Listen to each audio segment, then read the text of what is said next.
Rising, everybody, and welcome back to Coffee Talk with me, Karen B. On this fine Moonday morning, it is July 8th. And what's the moon doing today? Nothing. I'm just kidding. It's 6% waxing. So we just passed our new moon phase, heading towards another full moon. Fantastic. I hope you're all having a wonderful day today. Did you guys hear that Austin Whitsitt and Kai had another baby yesterday? So make sure, if you can, send a message, send them a little tip on PayPal for their brand new baby. Aurora has come to the world.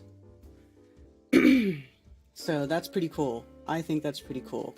Now they got two little girls. Isn't that awesome? Anyway, congratulations, Austin and Kai. Fantastic job. What else was I gonna say? I had something else in my head, but then I said that, and now I forgot. It left me. It'll come back. So, yeah. How's everybody doing? What kind of car? At a gas station. Oh, by the way, thank you, TC Zamman, for giving me a tip before I even did anything today. I appreciate you, sir. Or ma'am, but it says man at the end of your name, so I'm just going to assume that you're a man. Bring your Fender to Coffee Talk Day. New Fender? What you talking about? Oh, new guitar day here in Michigan. Fender Strat. Oh, you got a new guitar. I see. That's cool. The other day I was kind of thinking about, I was contemplating, I'm like, that kind of would be cool to have an electric guitar just to mess around with and play it. I mean, I used to mess around and play guitar when I was younger. It might be fun to pick it up again. But I probably won't.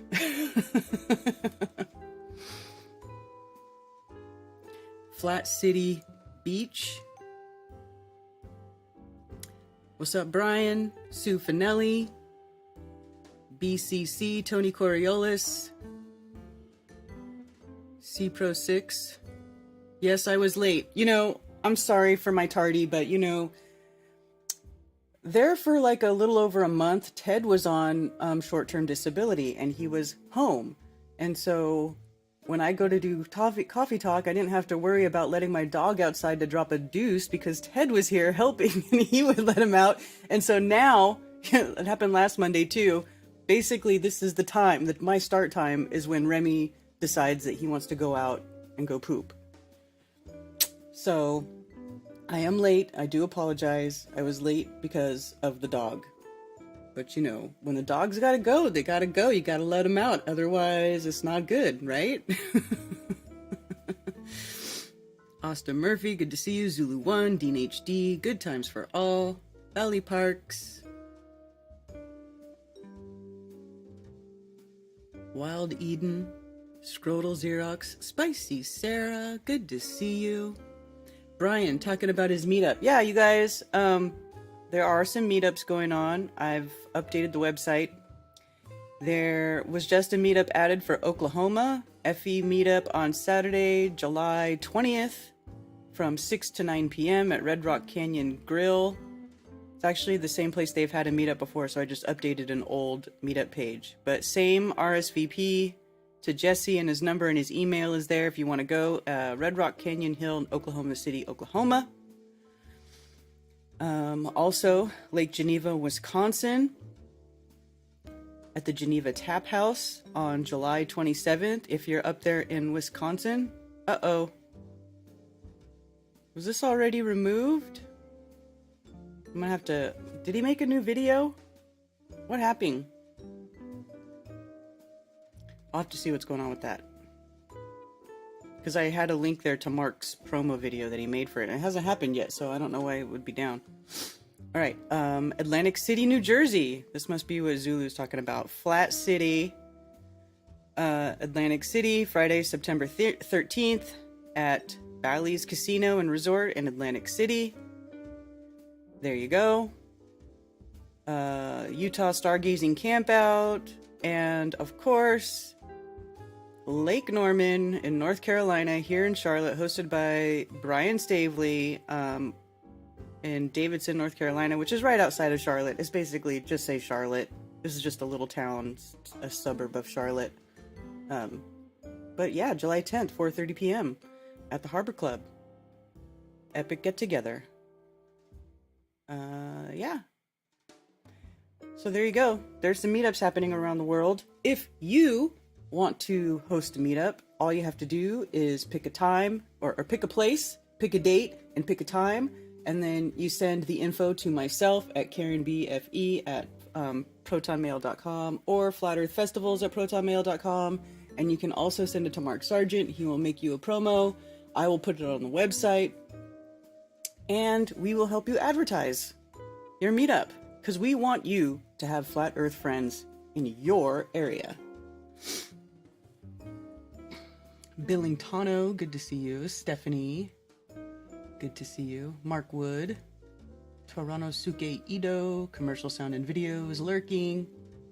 What's up, Chi-Chi? Love New Guitar Day. Hi, Sarah G. Ben Carablo. My Fender has been in the closet since FE. Get it out, man! Write some Flat Earth tunes. Doggy landmines matter. Doggy business. Yeah, it was.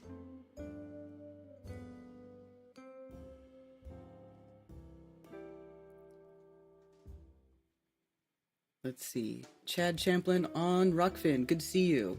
Folks on Rockfin. Leo Slayer on Rumble. Two girls, poor Austin. Well, you know,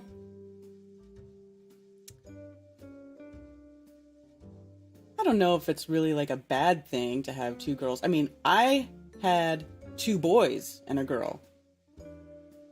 Now, being that I have now on the other side of raising both boys and girls, well, not completely done. They're still teenagers, right? But I'm gonna tell you what, the girl was easier when she was little, and the boys were like that typical thing, that stereotypical, like on the Flintstones, bam, bam, bam, bam, bam, bam, bam, bam. That's boys. Destroy everything. Bam, bam, bam. Run into the street, right? But my girl didn't do any of that stuff. Of course, then it flip-flops. Then the boys get older and they become, turn into teenagers, and then they're much easier to deal with because they've calmed down a little bit. And then the girl becomes difficult because hormones and all that stuff. I mean, you guys know. Hi, I'm lurking too. Hi, Liz the Iron Maiden. Hi, Southern Belle. Got my guitar backed out after hearing Conspiracy Music Guru now busk and open mic night his songs. Oh, that's cool. Yeah, Conspiracy Music Guru. He does some really cool stuff. He's got his new solfeggio stuff out, right? Is there a link? Let me see.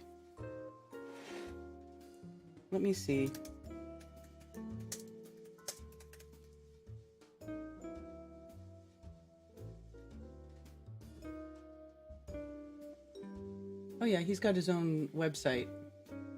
I need to put that link. I started building a links page on my page, and I know it's not complete, but I started building a links page from flatearthfestivals.com just in case, anybody wants to get some links. It's totally incomplete. I did put a link there too that also goes to the True Earth Wiki. So you can, either click a link from the list I typed out, or you could just click the link and it takes you to the True Earth Wiki, which takes you to like the alphabetized list of content creators, which there is a bunch of. So that's cool. And then Conspiracy Music Guru. There you go. Albums. Yeah, Solfeggio Volume 2 just came out.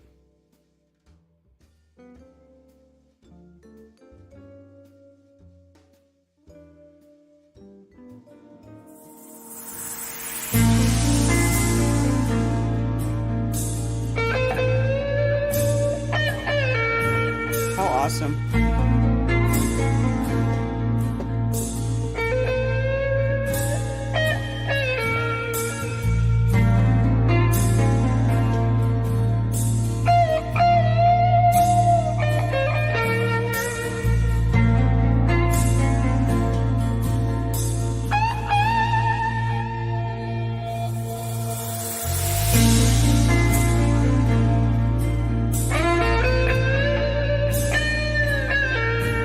Like all technical about it.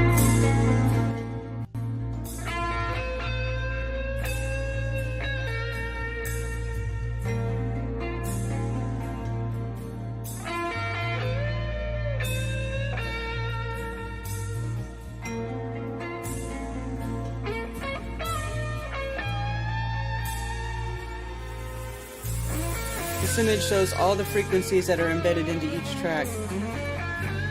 Well, I can't read it, it's too small. Come on, man.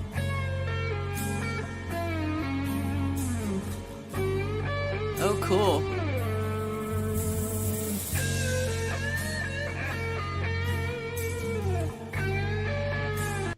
Anyway, that's Conspiracy Music Guru's True Solfeggios. Yeah. Very hard to stop once on. I know. I know. Can't wait to play this through the Rubens tube. Yeah, you guys, Zach's been building a Rubens tube. Do you know how cool that is? Let me show you guys what a Rubens tube is.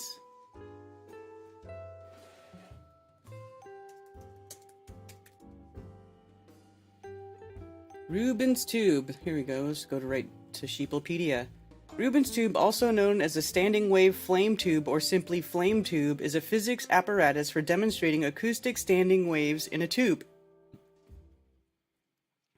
Invented by German physicist Heinrich Rubens in 1905, it graphically shows the relationship between sound waves, sound pressure, and a primitive oscilloscope. Today is only used occasionally, typically as a demonstration physics education. That's what we're going to have. We're going to have one of these at Flatoberfest, thanks to the wonderful Zachary Zabala. I'm super excited. Cheers, Brian.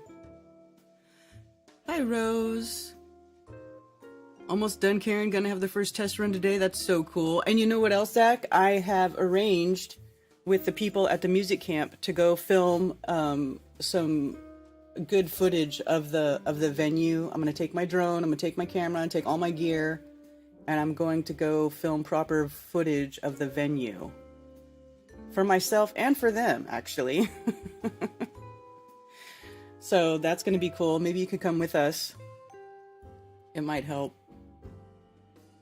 I've never done a location shoot before, so we'll see. That'll be interesting. It'll be a nice learning experience for me.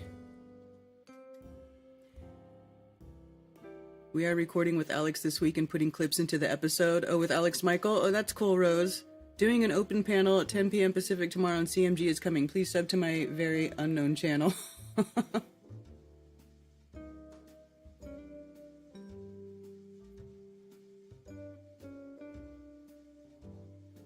I'm going to build an Antikythera mechanism. Really?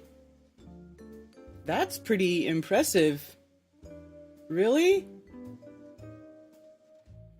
Jeff, in chat, you should if you do that, you should document it. That would be a killer video. Sweet, Zach.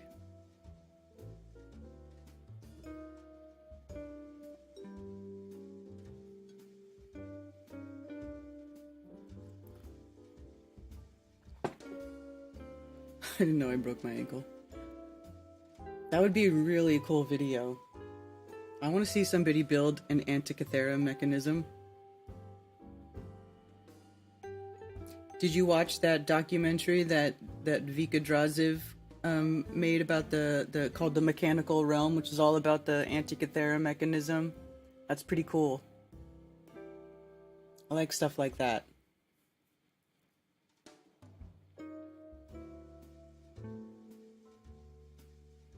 A rodent's coil.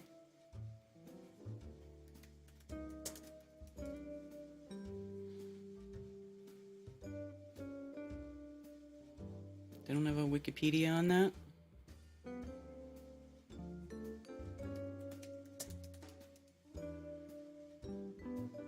Oh, these things. Oh, yeah.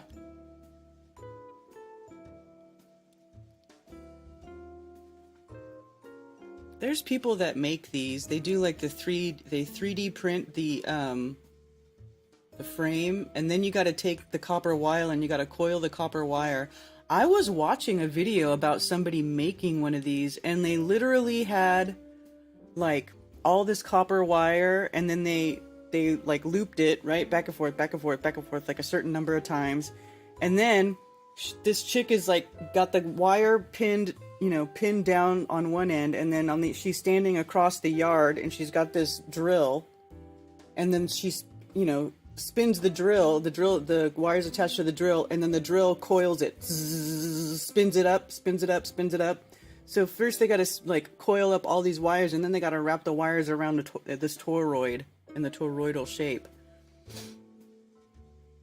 It's actually pretty interesting.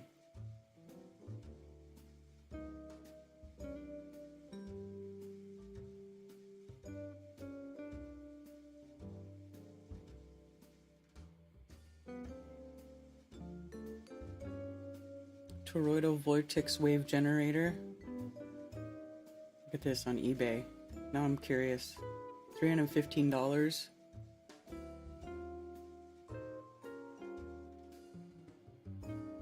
See, just need a 3D printer.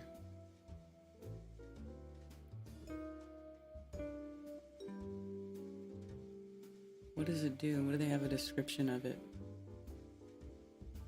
What is a Rodin coil? Energy amplifier and scalar toroidal wave generator. Almost 40 years ago, Marco Rodin has discovered the source of a non-decaying spin of the electron. Although scientists know that all electrons in the universe spin, they never discovered the source of the spin.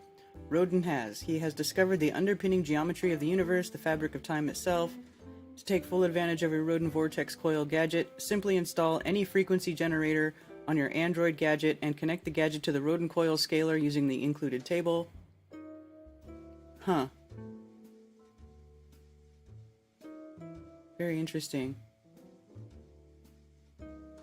That'd be fun to play with.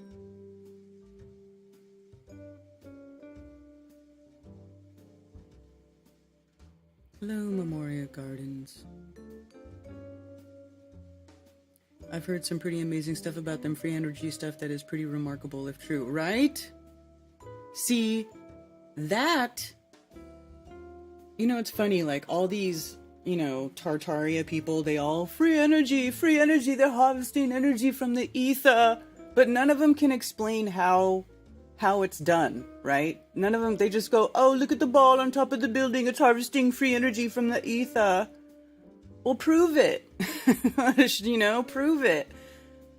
You know, you'd think that they would, you know, try to figure out how that works. They would actually do something instead of just running around looking at, you know, stupid pictures and going, oh, look at all the old free energy devices. There's like no proof that there was free energy devices in these buildings. You know? Jeff says he has a machine shop where he works with a laser cutter and 5-axis water jet. Oh, that's pretty cool. So then you do definitely have the necessary equipment to make something so precise.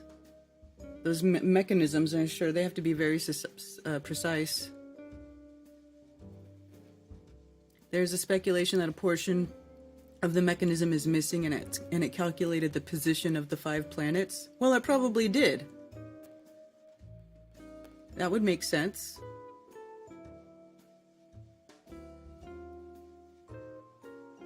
Hey, Lord Racer, what's going on? So, but yeah, the Rodin's coil and vortex math and all that kind of stuff, that is definitely, that's a much better breadcrumb than like looking at the spires on top of buildings. You know what I mean?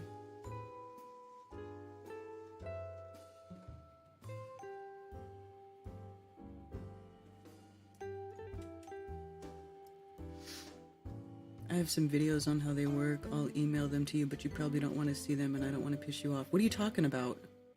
How what works? Boston Ray, you can send me the video. I guarantee you it doesn't explain shit. Because every time somebody says that they have a video that explains it, it doesn't explain it. It's just more like suggestive.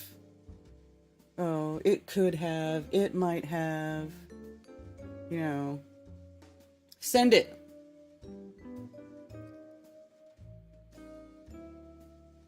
Alchemy Science Channel last video has an interesting girl, Shenna, with an oscilloscope and a rodent coil. Stable mandalas appeared at sacred frequencies. Oh, that's cool. See, that is interesting. Steampunk LARPers, yeah. Exactly.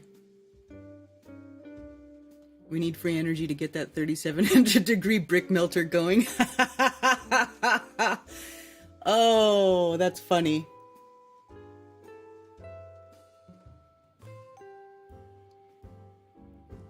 That's so funny. It's all cymatics in the mercury in the balls.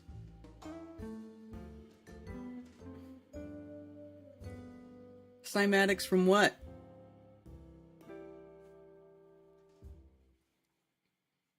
Anyway. Yeah, I have finally started to take the time to try to debunk some of this stuff because I just am so tired of people making wild claims and then they put out some video and then it doesn't explain anything. It's just all suggestive with music and picture after picture after picture with no description in the picture, no location, no name of the building or the structure, nothing. It's just, oh, look, they were so much more advanced.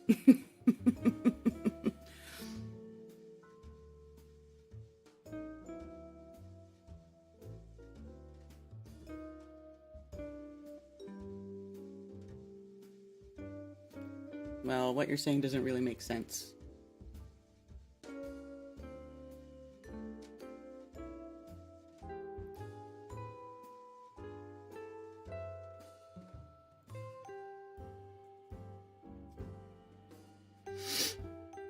Currently 24. Celsius.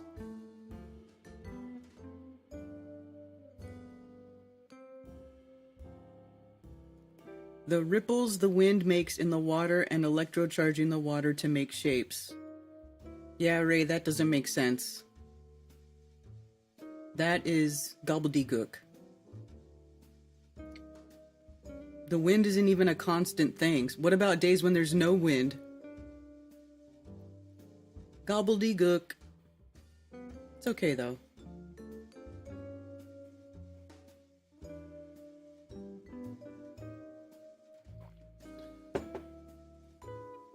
Like, wind just... Yeah, that doesn't make sense. Can somebody else explain it?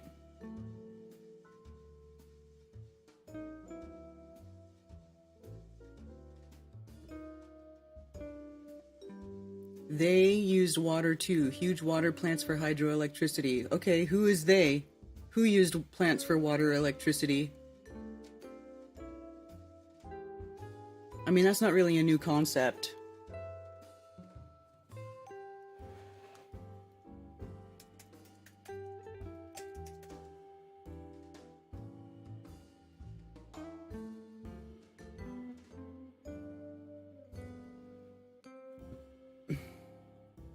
Yeah.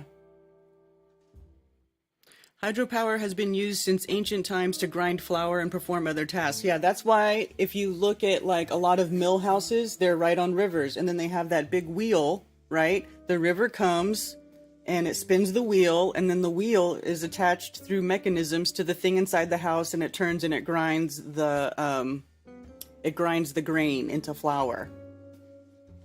In the late 18th century, hydraulic power provided the energy source needed for the start of the Industrial Revolution. Yeah, okay. By the late 19th century, the electrical generator was developed and could now be coupled with hydraulics.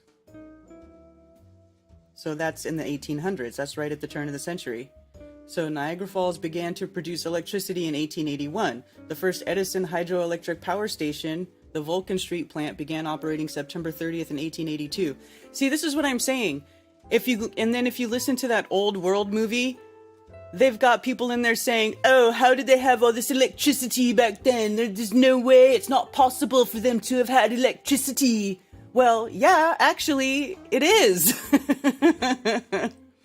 The history of electricity goes back quite a ways, and, you know, a lot of these World's Fair, look, they already had power. They had power stations in the late 1800s. And also, I actually was looking at something the other day.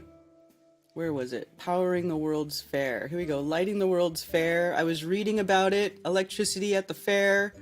You know, they had different power companies bidding to win the contract to power these world fairs, and they cost a lot of money, and they would use generators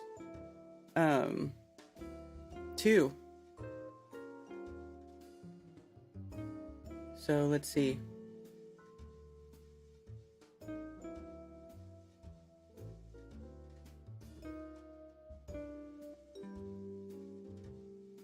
Yeah. Westinghouse, which is still around today. Westinghouse is still here. That company still exists. And they were powering the world's fairs. World fairs at one point.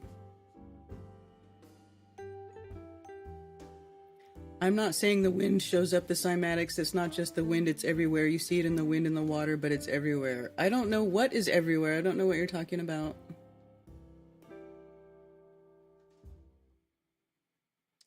Using microwave transformer and baking soda water can cause burning effects. Huh? Can the same happen to stone?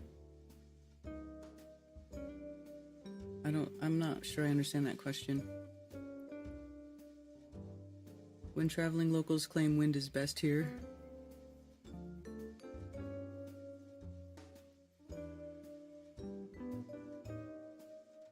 But some of these world fairs lit up before electricity was really invented, right? No. No.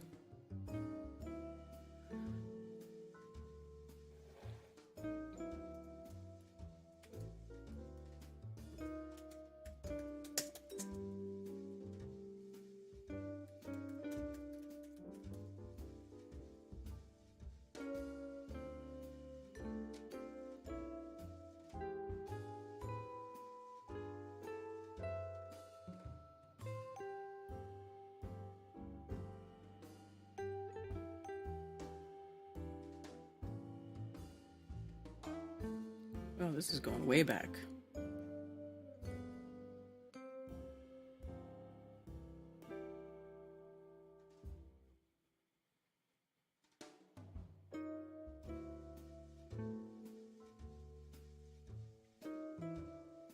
So here it talks, no, this isn't the one I wanted to see. There's another timeline I was looking at. Timeline, here we go. I think this is it. So look at this, timeline of a history of electricity, 600 BC. Somebody writes about amber becoming charged by rubbing. He was describing what we now call static electricity. So, of course, that doesn't mean that they were powering stuff, but let's see.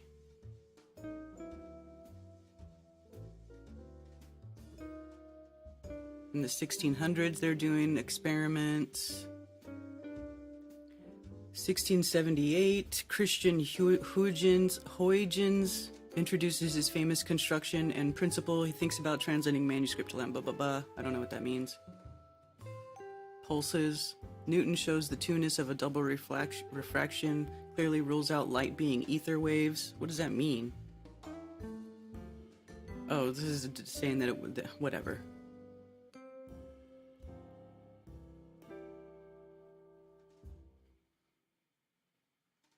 But let's see. This isn't the one I was looking at either.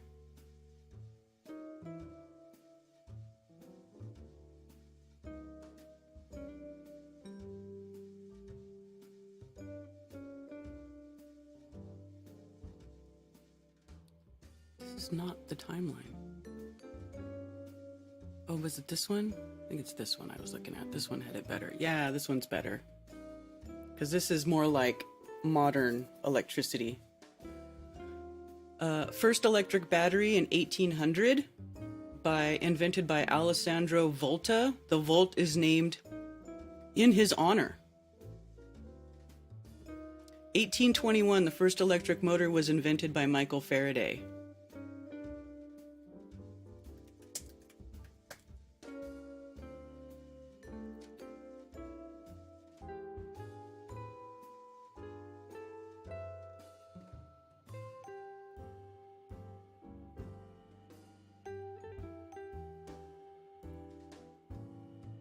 So let's see, they started doing world fairs, it says, so let's look at this. This is Sheeplepedia.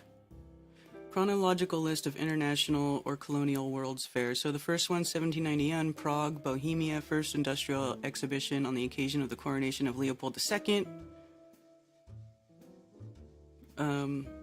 Showing, I don't know what it showed. 1798, Paris, France. This was the first public industrial exposition in France. The private, earlier in 1798, the Marquis de Vazy had held a private exposition of handicrafts and manufactured goods at the Maison d'Orsay. Blah, blah, blah. 1801, Paris, France, second exposition after the success of the exposition in 1798. For manufacturing, so there were expositions on manufacturing.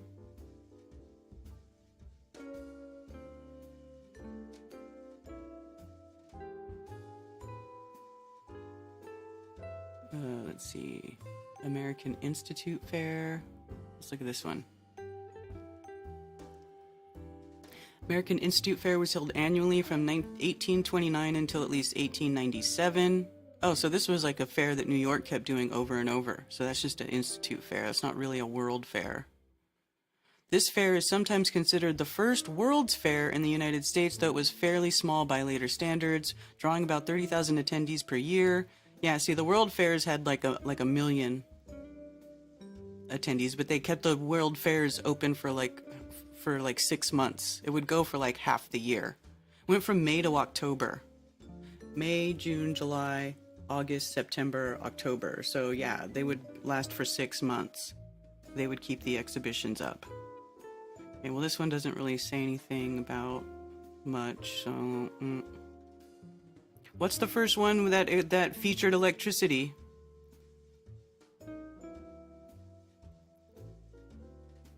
Because this talks about in 1893 lighting the World's Fair. And 1893 is definitely well after electricity was already a commonplace thing. 1880s and 1890s, yeah, they had electricity then.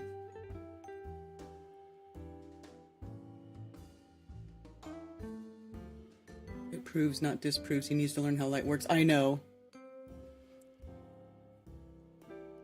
Shenanigans on double refraction, I guess. Yeah, I agree. Electricity was brought to America in 1882. Where did you check that?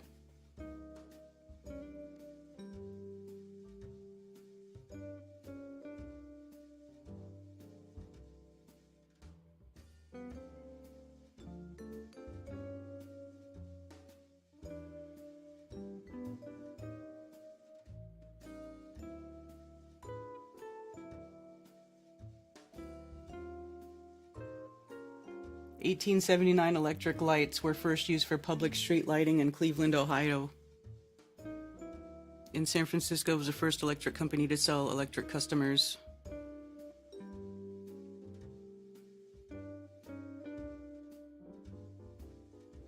Thomas Edison opened the Pearl Street Power Station in New York City. The Pearl Street Station was one of the world's first electric power plants, but it wasn't the first one. The first hydroelectric station opened in Wisconsin, 1883, Tesla invented the Tesla coil. Okay, well, so this is talking about, so which World Fair has lights that came before 1880, 18, whatever?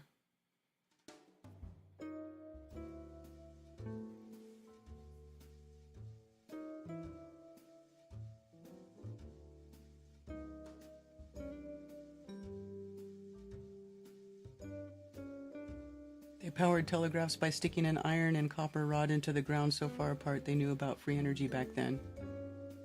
Yeah.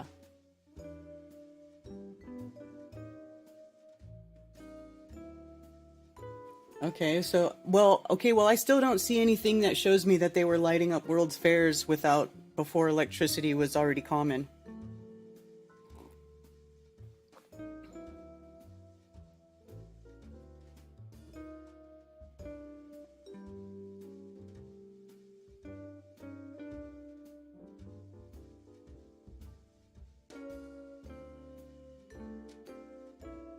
Industrial Exposition, Industrial Art Treasures Expedition,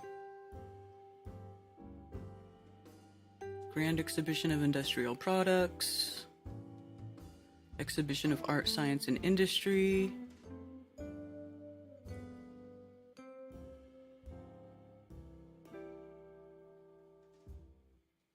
International Maritime Exposition.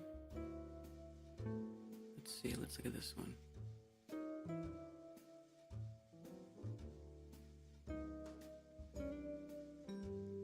The World's Fair, first World's Fair, was a World's Fair held in France from April 1st to the 3rd of November.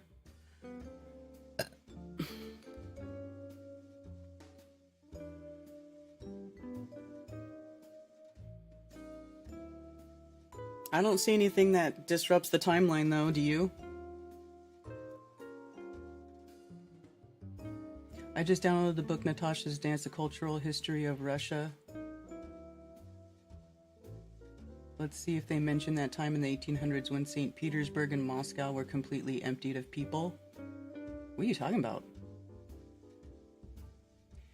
1883 was the first time a single generator powered a town in New Jersey. Yeah.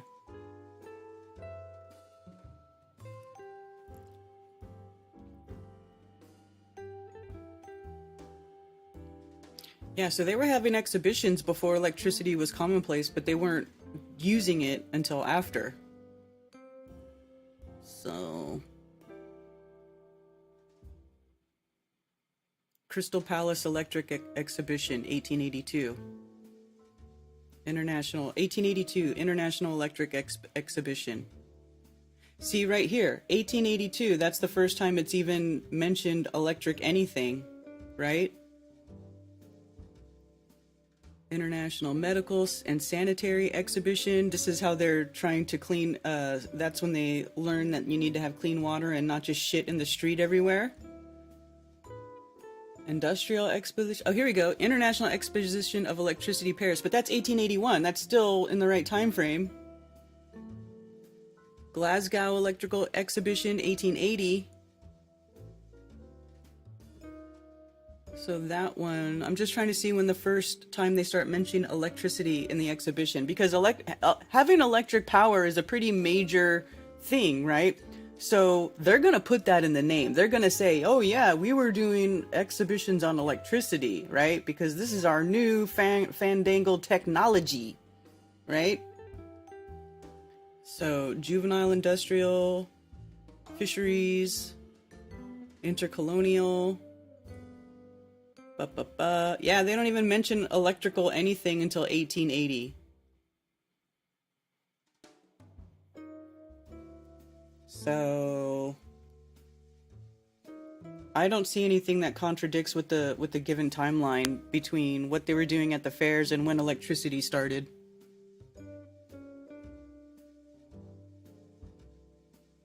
They do try to say that. I know, I watched an Old World Order. They literally tell lies. They literally lie to you on screen and they go, oh, everything just shit out of the air in 1850. We didn't have anything before that. But they don't even talk about, like, you know, how, I mean, they were using hydraulics and stuff in ancient Greece, you know?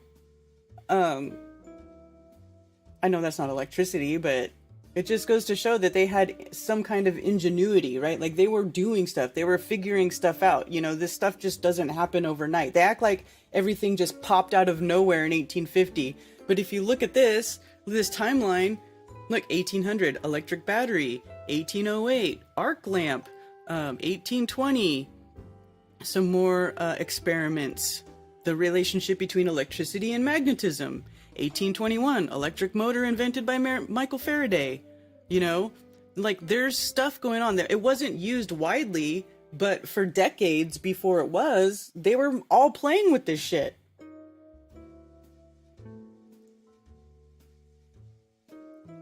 Hello, James Maiden.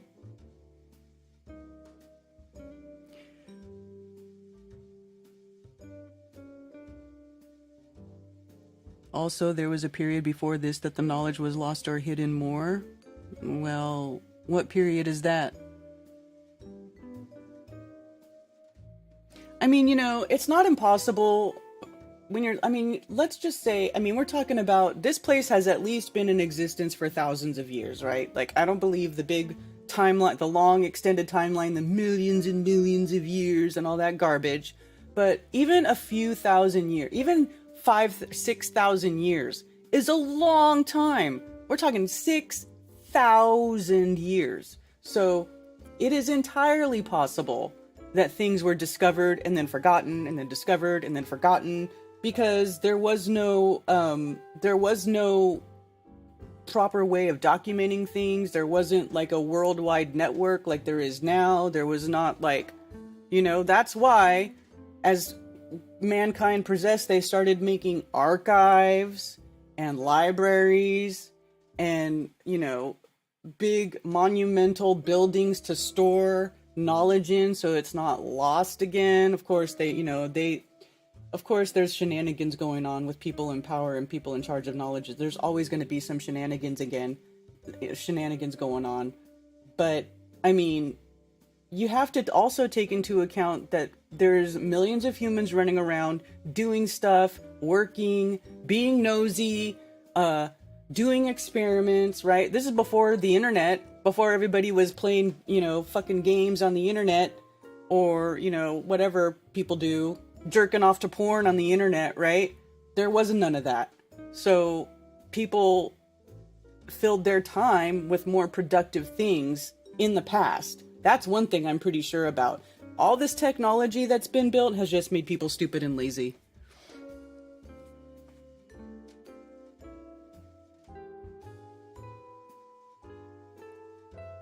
"6,000 years might as well be forever when we can't live much past 100, right?"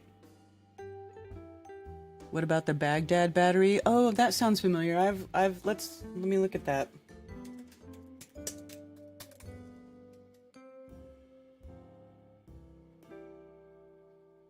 Baghdad battery. Tales of times forgotten. Let's look at something else besides Sheeplepedia. Debunked? What? Well, let's see what this says. By now, most people have probably heard about the so-called Baghdad battery, an object that has been claimed by many people to be an ancient Persian galvanic cell or electric battery. The so-called battery consists of 14 centimeter tall of ovoid ceramic pot, a copper tube affixed to the inside of the pot with an asphalt seal, and an iron rod affixed to the inside of the copper tube by the same asphalt seal. There was evidence of acidic residue on the inside. A hypothesis originally proposed in 1940 by the Austrian archaeologist Wilhelm Koenig holds that this object might be an ancient Persian galvanic cell that might have been used for electroplating. This hypothesis, despite having been repeatedly debunked, keeps being repeated by popular science authors. Koenig's battery hypothesis also, unfortunately, keeps getting repeated by people who I can only describe as New Agers, who keep claiming that the so-called Baghdad battery is an out-of-place artifact or oop art, and it is evidence that there's a prehistoric civilization with modern levels of technology that we don't have record of.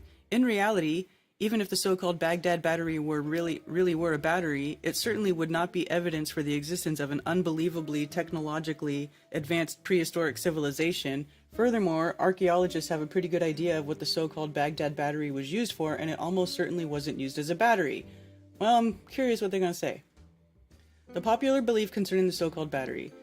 Around 1938 or thereabouts, Austrian painter Wilhelm Koenig, who was serving as an assistant to the leader of the Baghdad Antiquity Administration, discovered the object that has now become known as the Baghdad Battery in a storage room of the Iraq Museum in Baghdad. The object had supposedly been originally unearthed at a site just southeast of Baghdad called Kujut Rabu, and his original find location is not adequately documented. Koenig was forced to return to Austria in February 1939 due to health problems. Blah, blah, blah. Koenig, I don't really care about all that. Wait, what does this say? He tried to support his hypothesis by noting several ancient Mesopotamian artifacts he had seen that were made of silver coated in a very thin layer of gold.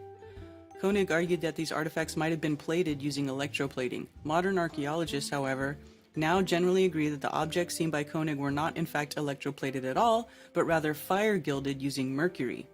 There are therefore no known examples of objects from ancient Mesopotamia that can be reliably described as showing signs of electroplating.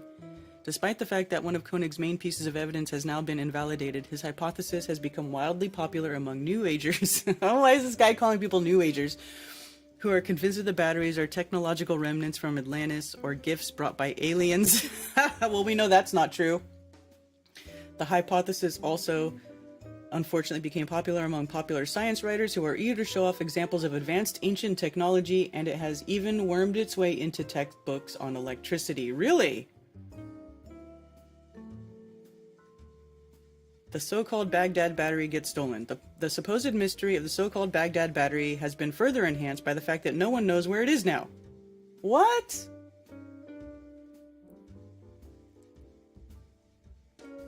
Unfortunately, during the United States invasion of Iraq in April 2003, the Iraq Museum was utterly ransacked. Oh, there you go, destroying history. Somewhere between 14,000 and 15,000 ancient artifacts in the museum's collection, about half the museum's total collection, were stolen, including the so-called Baghdad battery. Well, you know what? Like, I remember when all that was going on, when they were like destroying stuff in Iraq. I totally remember that did happen, but I don't remember ever hearing that this thing got stolen. The Baghdad battery got stolen. That's pretty crazy.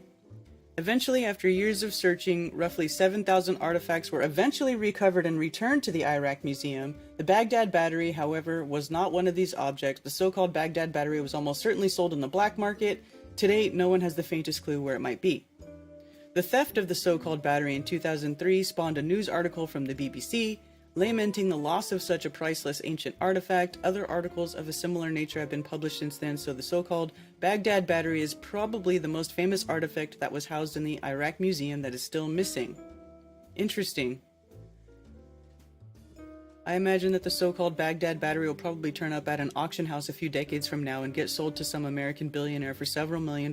This is, after all, exactly what happened to the Archimedes palimpsest, which was stolen from the Metechuan in Mitochian, I don't know how to say that word, in Istanbul around 1920 during the Greco-Turkish War. It resurfaced decades later when it was sold at Christie's auction house in 1998 to an anonymous wealthy American who is widely believed to be Jeff Bezos, the founder of Amazon.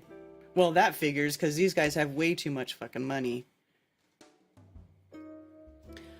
Objects from a very advanced, highly literate area. Leaving aside the question of where the so-called Baghdad battery is right now, let's talk about where it comes from. Most people who hear about the Baghdad battery wrongly assume it is an extremely ancient artifact from a time when writing had only just been invented. Many people also tend to assume that it must be evidence for the existence of some highly technological advanced prehistoric civilization with electric power and modern technologies that we have simply lost all record of. This is certainly not the case. As I have emphasized before in my writings, there were undoubtedly no ancient civilizations that possess anywhere near the level of technological sophistication that we have today. If there was an ancient civilization with technology resembling ours, it would have, at the very least, left a massive amount of archaeological evidence behind. See, that's what I'm saying. you know, and people say, oh, the evidence is everywhere, just look around. Well, there is no evidence. You guys are just misinterpreting the data. Most of this stuff is people who look at stuff and then they completely just misinterpret what they're looking at. They just don't understand. They don't know what they don't know. And so they make stuff up and spread it around, and other people don't know any better. And so they accept it. I'm gonna make me some fake Baghdad batteries.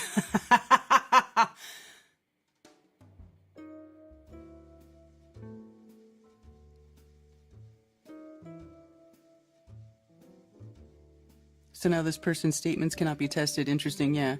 They are corrupting timeline of generations with birth control, in my opinion, making it so children no longer connect with grandparents, great-grandparents, and lose all sense of generations carrying forward. Yes, I agree. I'm sure I've seen one making one. I believe they got 4 volts from it. 4 volts really isn't anything, though. A parlor trick for the ACR of the Covenant to shock upon touch. Oh, Ark of the Covenant.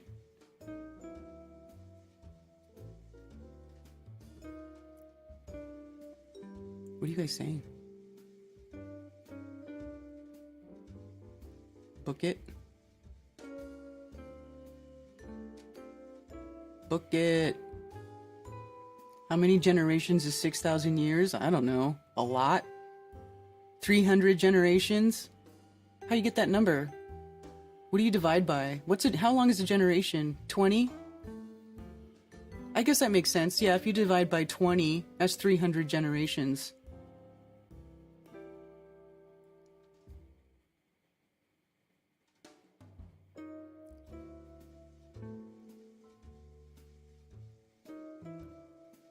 So now this person's statements cannot be tested. Yeah, that's, yeah, I already read that. White House basement. College students can build a Baghdad battery assignment. Do they?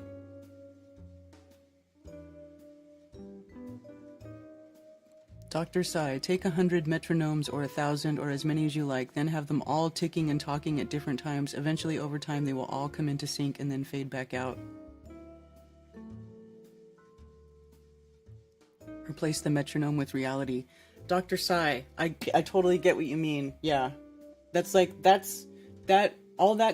you're talking about, that totally falls in line with the 7 hermetic principles, right? Of the universe.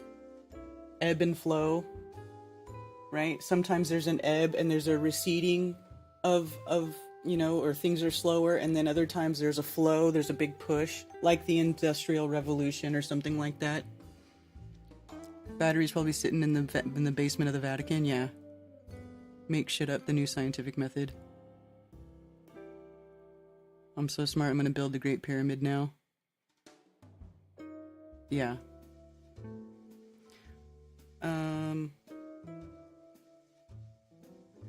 Furthermore, the so-called Baghdad battery doesn't actually date to an extremely ancient time at all. Wilhelm Koenig believed that the so-called Baghdad battery dated to the Parthian era, 247 to 224 AD, on the basis of no good evidence, but it is far more likely that it actually dates to the later Sasanian area, 224 to 651 AD, since the ceramic pot is in the Sasanian pottery style. The so-called Baghdad battery then was most likely originally created sometime between 224 and 651 AD. This is a time period for which we have extensive written records and during which we know a relatively advanced ancient civilization existed. The Sasanian Empire. I've never even heard of that. Of course, that is a pre-Islamic Iranian empire. Okay. Was the last Iranian empire before the early Muslims. Interesting.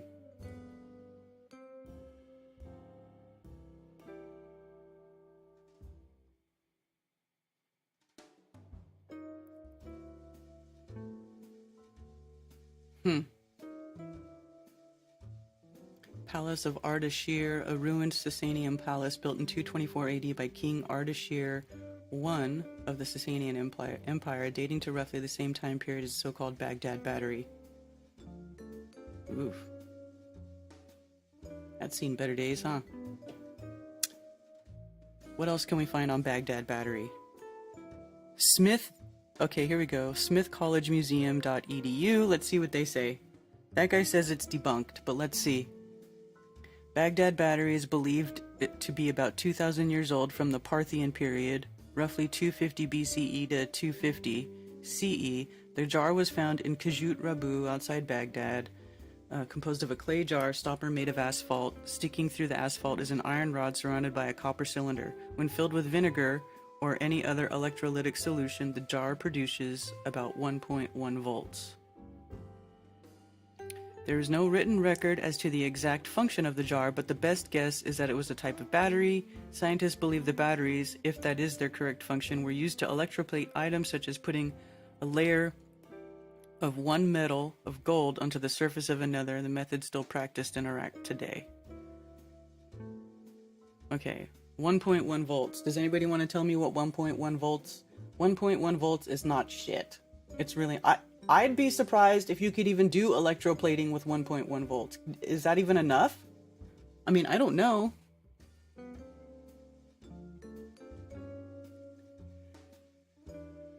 Sounds made up as they can't even agree how it's spelt.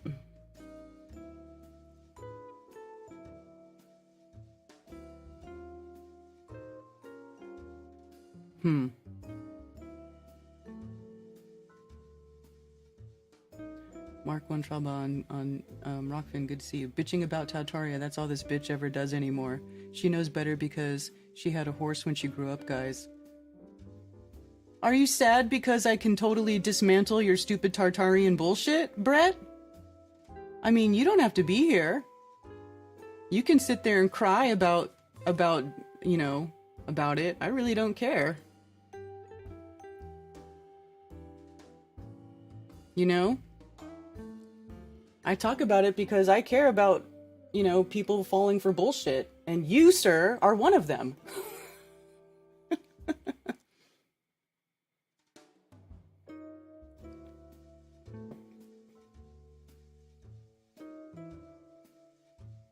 Six of them in a series would be a 9-volt battery. Yeah, so that's really not very much, is it?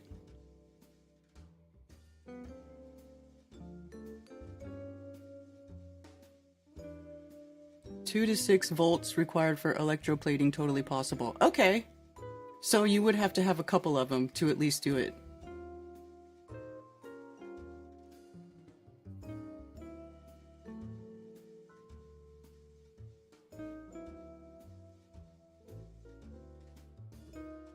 Unless there's a way to prove what they say, it's all as credible as if NASA or the Vatican numpties. I agree, Sergey.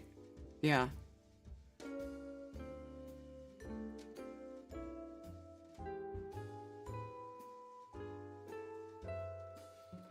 So interesting.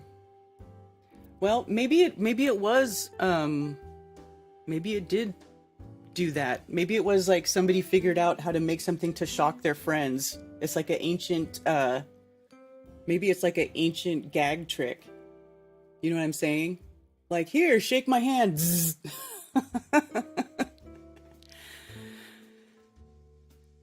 Discovery UK, mystery of the Baghdad battery.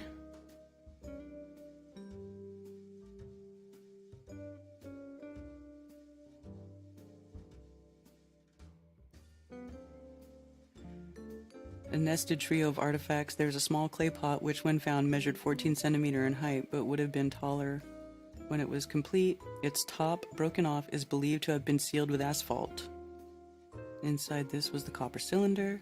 Second object, which in turn encased a third, an iron rod. The rod would have protruded through the jar's topper. Was it a battery? Let's see what this one says. This is Discovery, too. Core of the Baghdad battery mystery is whether the artifacts in question made up a battery cell. Koenig, who first posited the theory, did not have any ancient writings on which to base it. To this day, no such records have been found. So what led him to the Parthian battery conclusion? He might have noted that the artifact had the two metals with different electropotentials. This, together with an electrolyte, are the main components required to make a battery. In support of this, there is evidence that an ionic solution, an electrolyte, might have been present in the jar. Tests on the corrosion on the item indicates that it probably once contained something like vinegar or wine. Whatever the case, it is true that the Baghdad battery, as described, can conduct electricity with the addition of such a solution, around a volt or so of it. Had there been wires involved, the voltage could have been much higher. But we don't know that there were wires involved. I mean, maybe they could have made... I don't know when they started making wires out of metals. In the event the Baghdad artifact was in fact a battery, there are different ideas as to what it was used for. Various uses have been proposed for the Baghdad battery. Several civilizations have long used forms of electricity in medicine. For example, the Greeks found that placing electric fish on feet helped in pain relief. Oh, interesting. One suggestion has been that the battery was embedded inside statues of idols, so as to buzz followers, a sort of religious magic trick. Boy, I'm telling you, I think that's what it is. I think it was a magic trick. Or it was like they developed it to fool people who didn't know any better. They'd be like, oh, you know, because like if you're into some ancient civilization where you guys are still building, you know, carving your house out of a hole in the rock or sandstone, or if you're, you know, it's not obviously not a really advanced civilization and you go and you touch this thing that someone made and it shocks you, that's going to mess you up. You're going to be like, what the heck? If not a battery, then what? Scroll jar theory. Many believe the vessel of the Baghdad battery once acted as a storage for sacred scrolls. Not only are they visually similar to other examples of such containers at nearby sites such as Tigris, but is found in a place that contained many such jars. According to this hypothesis, the iron rod would have had the scroll wrapped around it, which was then placed inside the copper tube. Koenig even cited such scroll jars in his paper as being common at digs.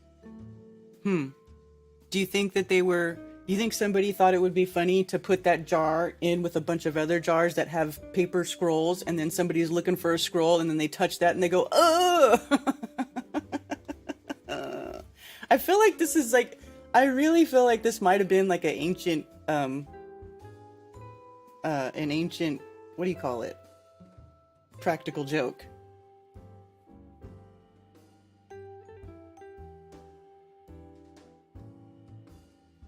I bet different solutions create different voltage. Yeah, probably.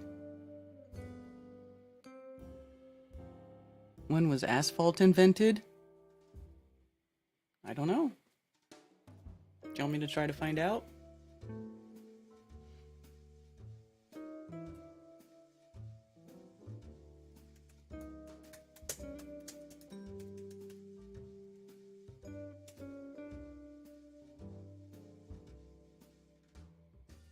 History of asphalt. The story of asphalt begins thousands of years before founding the United States. Asphalt occurs naturally in both asphalt lakes and in rock asphalt, a mixture of sand, limestone, and asphalt. The ancient Mesopotamians used it to waterproof temple baths and water tanks. The Phoenicians caulked the seams of their merchant ships with asphalt. In the days of pharaohs, Egyptians used the material as mortar for rocks laid along the banks of the Nile to prevent erosion, and the infant Moses basket was waterproofed with asphalt. The first recorded use of asphalt as a road building material in Babylon. The ancient Greeks were also familiar with asphalt. The word asphalt comes from the Greek asphaltos, meaning secure.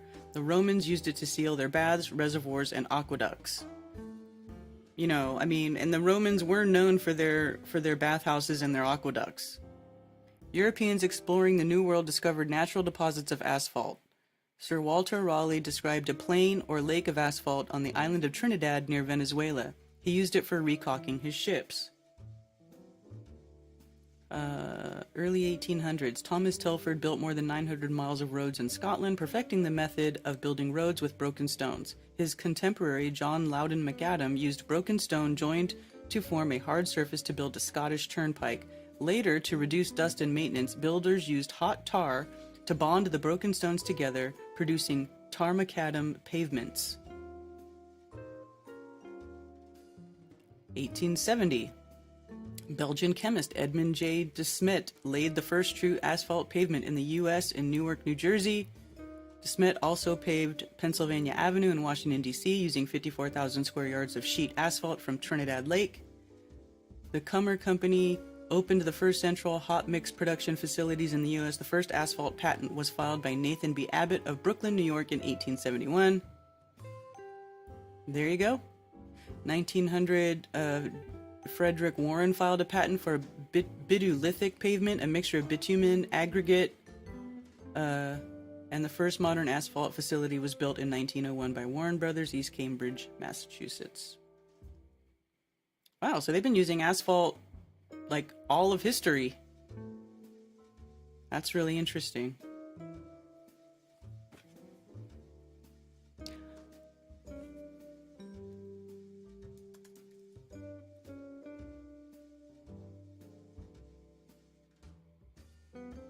Sorry, I did not have my phones open. I forgot.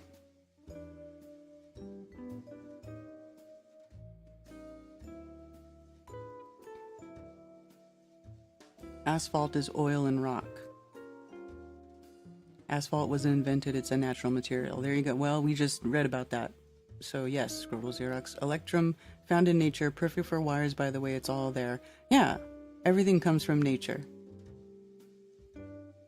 We use metal wire for all kinds of stuff that has nothing to do with electricity still today. Ted and I used it to make loofah arches.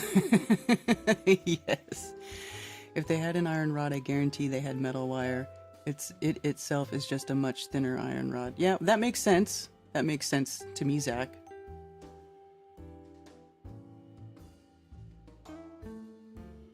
C-Pro, may I call in? Yes. How high does a hydrogen weather balloon travel compared to how high a helium balloon travels up? I wonder. So I will explore. I don't know. I don't know. Do people use hydrogen in weather balloons? I thought they stopped using it because it's flammable and helium's not, and that's why. Because helium's an inert gas, so it can't. Like if you put a hydrogen balloon up in the air and it gets struck by lightning, you could have a fire. It could explode. Would tar or asphalt act as an insulation? Metal conducts energy and water. Stone and crystal energy.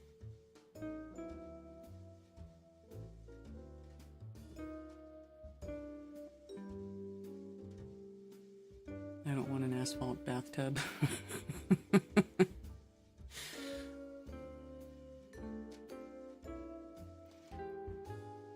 Yeah, so there you go. Asphalt, been used for a long time. What is asphalt? How stuff works.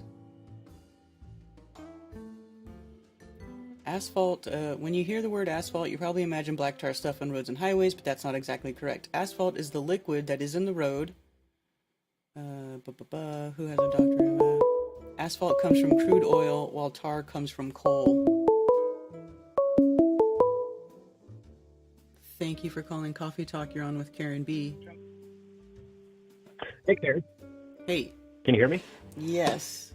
Hey, as long as we're talking about Iraq and stolen artifacts, I thought I would bring up one of my favorite conspiracy theories of all time. Okay. Have you heard the one about the body of Gilgamesh? No. Yeah, so the conspiracy theory goes like this. The Iraqis, before we decided to invade and destroy them on behalf of Israel, before all that happened, like just 2 years before, I think, they made a huge archaeological discovery. This part is fact. Mm-hmm. And they found this ancient, the remnants of this ancient city buried out in the desert, and it was where the Euphrates used to flow right next to. You know how they always built cities on rivers, where they like to do. Yeah.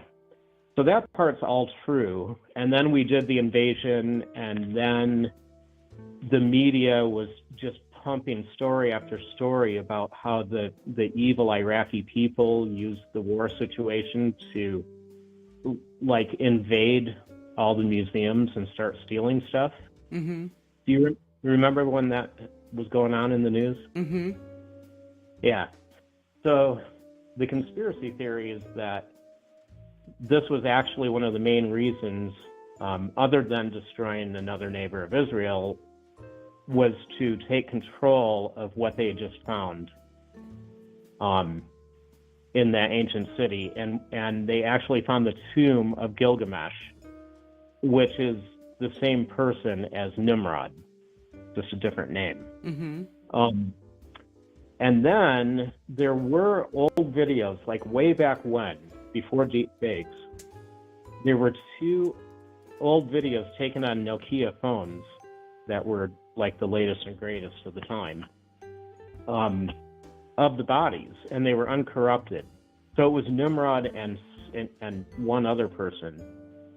And so you're actually seeing these uncorrupted bodies that they had just dug up.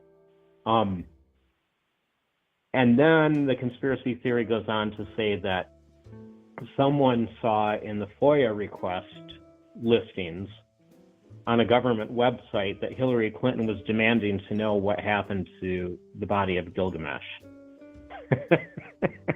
So this is where it gets fun. The theory goes that we got it so that we could get genetic material and try and reanimate or resurrect Nimrod / Gilgamesh. I just thought that was a fun conspiracy theory. That's interesting. And you can still find those videos online. I wouldn't know how to tell you how to find it. I guess Gilgamesh body, Iraq.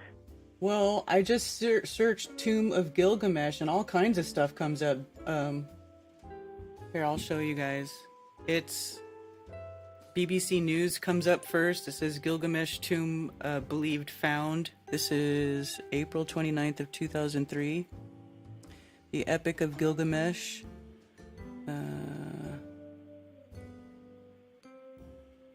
If those videos are true and legitimate, I mean, that's pretty fucking mind-blowing, especially the way that the body was completely uncorrupted.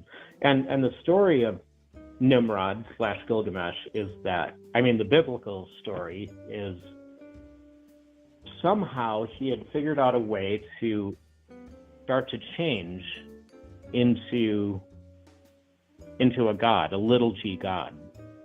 And in the Bible, it says he was 2/3 God and 1/3 man at the time that he finally got killed, or I can't remember if he was murdered or just died. I don't remember. But anyway, I thought that was fun. And I followed the instructions on a video I saw about supposedly Hillary Clinton filing a FOIA, which is just stupid on its face.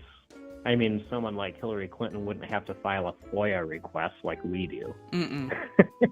Anyway, I did go dig it up, and indeed, somebody, probably a LARPer or someone looking for attention, they actually did file a FOIA request saying that, demanding to know the whereabouts of Gilgamesh. But I know it's just speculation that we sent our troops in there to take over that archaeological site. I wouldn't doubt that, though. Yeah, of course. I wouldn't doubt that either, especially when you're talking about something that is from biblical times. Like, I think if there's any information that they really want to bury, hide, or obfuscate, it's anything coming from biblical times. You know? Yeah, and Iraq is all over the place in the Bible. Oh, yeah. Yeah, that was Mesopotamia. I think it was maybe the location of the ziggurat, the Tower of Babel, which was built by Nimrod. So, I mean, all of that makes sense.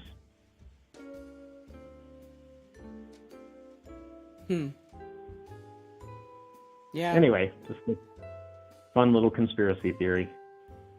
Who knows? If we're at the end times, don't be surprised if you suddenly see Gilgamesh or Nimrod walking around. I guess.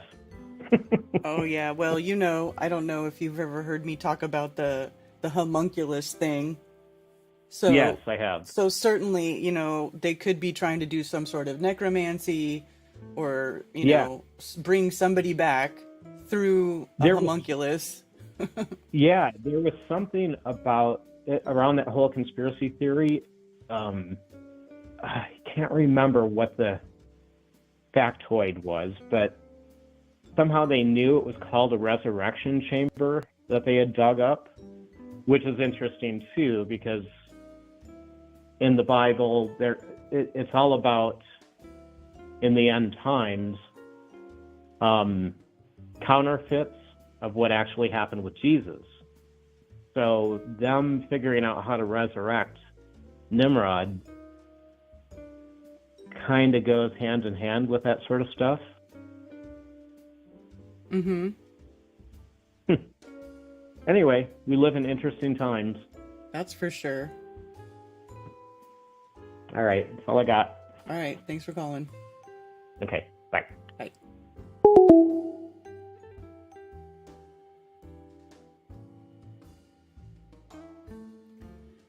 You know what's funny is I went to the CIA FOIA page where you can search stuff, and I just put Gilgamesh in there, and what comes up is this weird PDF called, would you go away? Called the Adam and Eve story.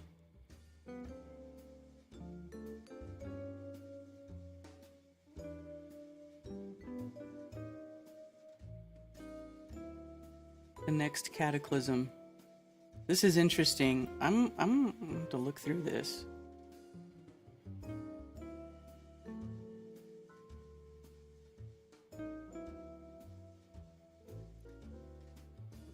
Look at these chapters. The next cataclysm, the great floods, the story, the event, Genesis, conclusion.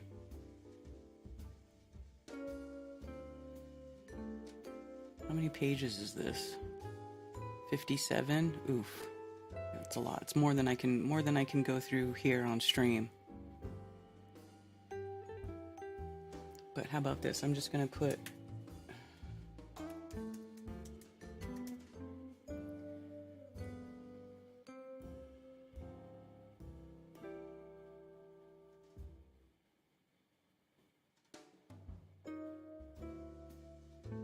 Oh, this looks like some bullshit.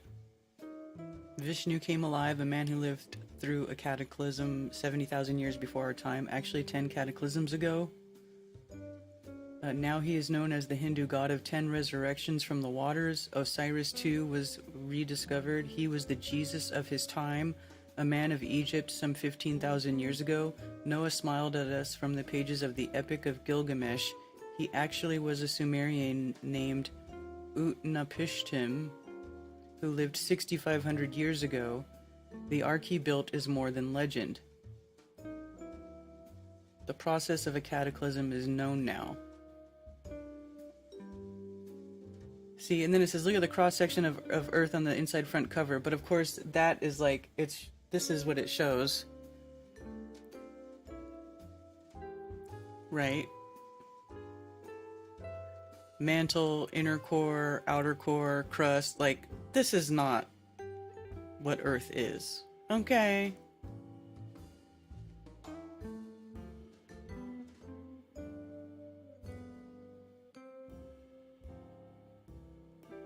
Both molten layers are liquid, however, the inner magnetic and electrical structure of the Earth makes these layers act as if they were near solid or plastic. As long as the magnetic and electrical structure maintains its orderliness, this old Earth keeps rotating on its axis in a normal manner. That's bullshit. Alright, I'm done with that. I'm done with that. I'm done with that. Ben Davidson is all about that book? Really? The fear porn guy? Isn't Ben Davidson the guy from, that's the Suspicious Observers guy who keeps telling us that the poles are gonna flip and we're all gonna die? That there's all kinds of horrible shit happening, the sun's trying to kill us? That guy? Well, it makes sense why he'd be about that book, because that book has some bullshit in it. I could already tell. But I guess it mentions Gilgamesh, which is why it came up in that search.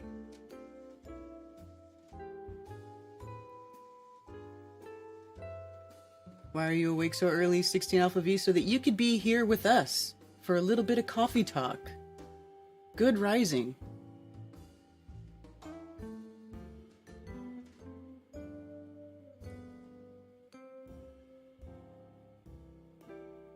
Made my move to Florida.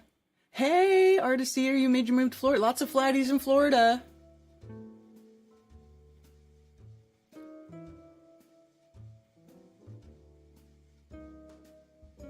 Well, if that's possible, then maybe they will be successful. Some old biblical books say that when people resurrect, that will set off the events and revelations. Yeah, I think that's what they're trying to do. The Jews are trying to bring back their Messiah, right? Because they don't believe that Jesus was the Messiah.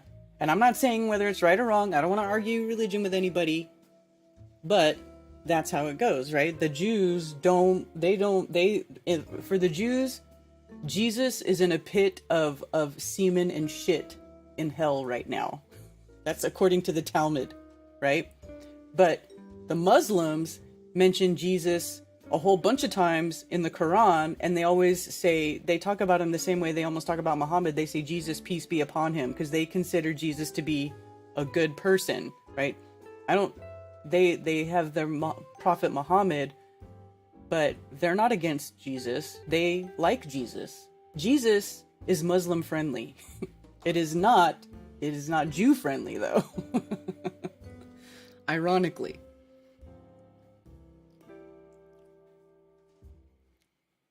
Doomed.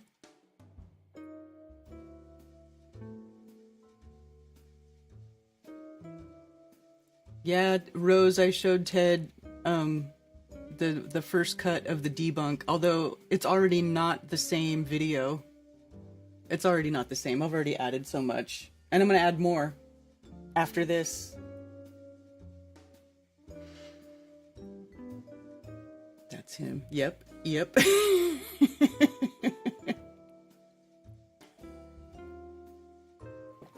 That explains a lot. So that book is like some doomsday writer. Is that person? Let me bring that window back up.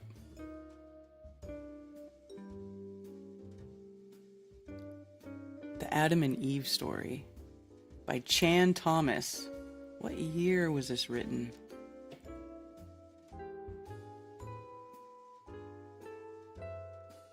I don't understand what this article here is in there.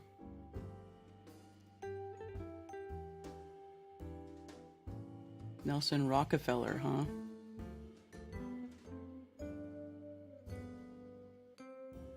(1965). Okay, 1965. So this guy is like the first doomsday writer. Is he the first one?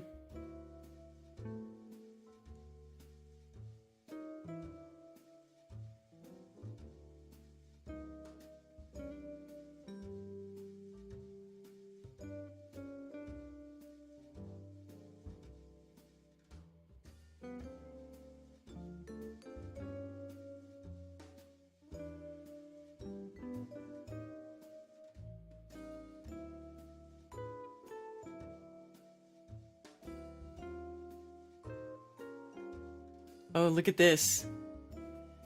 Book of Genesis. So this guy puts his spin on the Book of Genesis.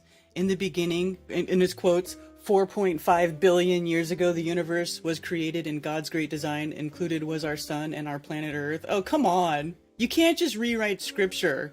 Who the F do you think you are? And during one of the many cataclysms that occurred during Earth's history, one being 11,500 years ago, the Earth's land were all inundated with raging waters and ravaged by horrendous winds, and the oceans were all dark with mightiness, and the ill wind thundered. That's not what it says at all. And as the storms abated, sunlight came back to the face of the earth as God intended, and while the Holocaust was abating once more, darkness and sunlight were reestablished and distinguishable, and it was good. What kind of BS?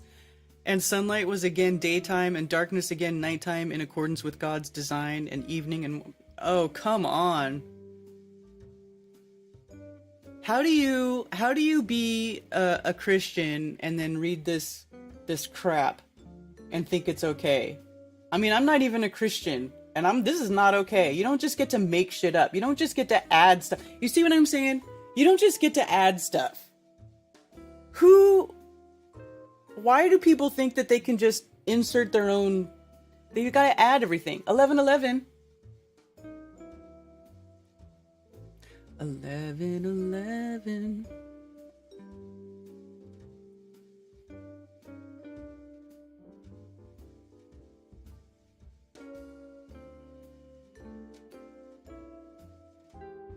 Roses are red, violets are bluish. If it wasn't for Jesus, we might all be Jewish.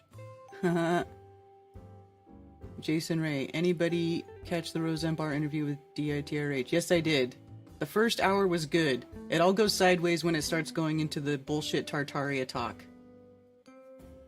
Just my opinion. I do not agree with including that provably debunkable nonsense with a very good, very thorough, excellent flat earth conversation. It's like putting a turd in the punch bowl. Right? It's like you make this big, beautiful wedding cake and then you stand on top of it and you take a big shit right on top of it. That's what it's like for me.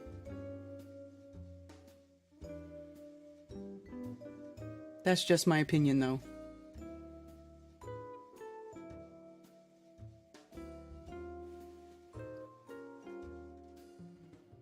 Yeah. Aliens. Hey, Chicago artist. Good to see you.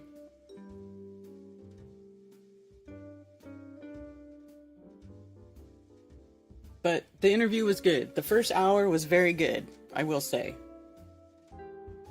It all goes sideways when you start pushing that garbage. For me. That's when things go bad.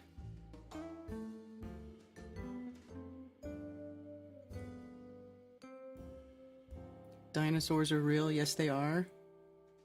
I don't know.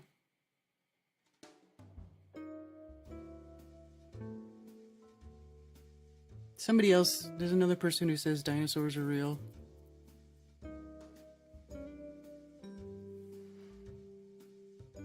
Most people are running on E and being so used to it give their energy away because they're comfortable being on empty.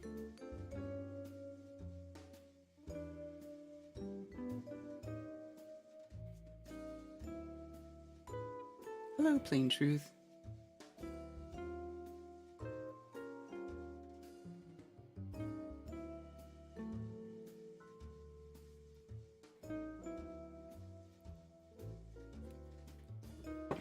Anyway, I find this to be a very comical rewrite of Genesis.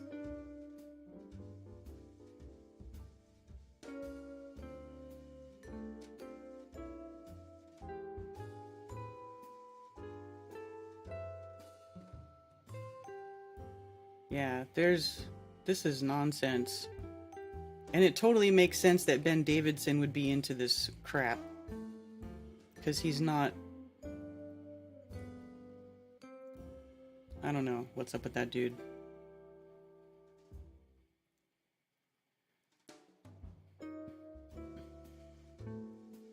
And it was God's will that some of every creature living and bird flying should survive the cataclysmic inundation. Surviving then were great whales and every living creature of the sea and every kind of winged fowl.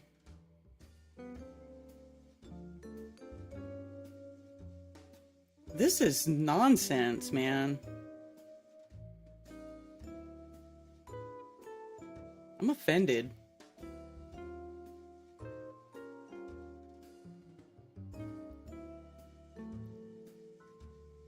These are the same regenerations of the heavens and of the earth as they were reestablished after the tumble, previous to the one of this story when the Lord God reestablished the earth and the heavens. Yeah, this person is like fantasy writer.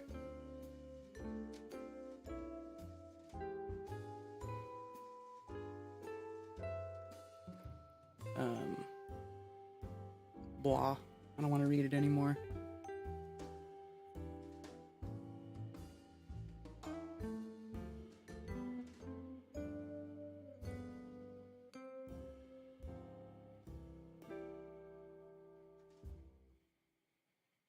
Fazook Films. Oh, the Fazook's here. Hello, Fazooks.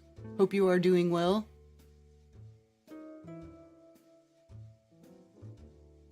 I don't see him.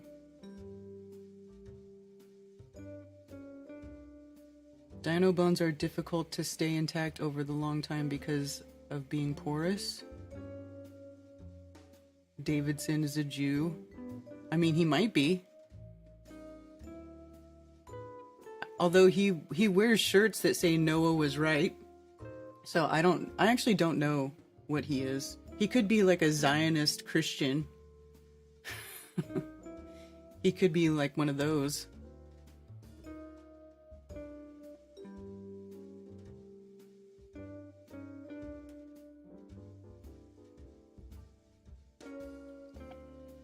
Dense things stay intact, claws, teeth, tusks, nails. I mean, that makes sense.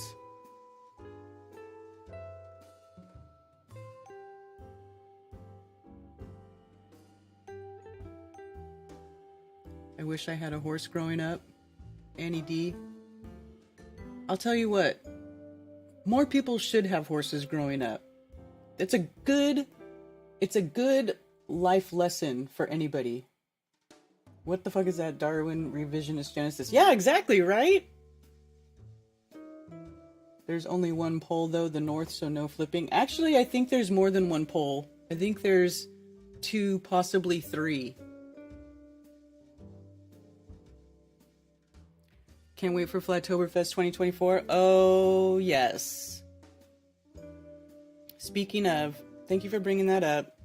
Flatoberfest 2024, September 27th through the 29th at Spartanburg, South Carolina, outdoor festival at the music camp. Live music, live presentations, live physics and science demonstrations. We're going to have a live spagyrics demo with Ben Balderson, which is a form of alchemy. So live alchemy demos, science demos, how the world works, music, karaoke, single mingle. I mean, it is going to be like the Flat Earth weekend extravaganza, a true Flat Earth festival, outdoor, lots of room. It's going to be amazing.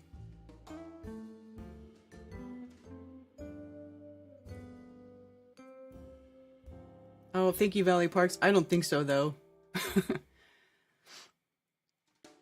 I've seen big fossilized bones before they were cut up and made into jewelry, but I don't know if it was a dinosaur bone. Let's start with definitions. What is a dinosaur? How old are the fossils? Is there a complete specimen with a skull? Evidence of claims, lots of claims, not enough proof. Yeah. Dinosaurs, that's one of those things that is kind of a mystery. Aquatic bones, also dense, stay intact, also more easy. Mystical rock hounding and fossils.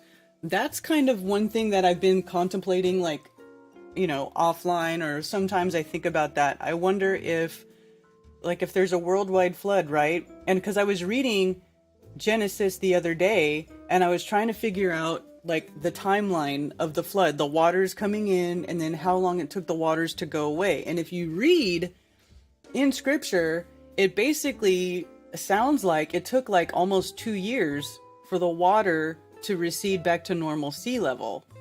Maybe even a little bit longer.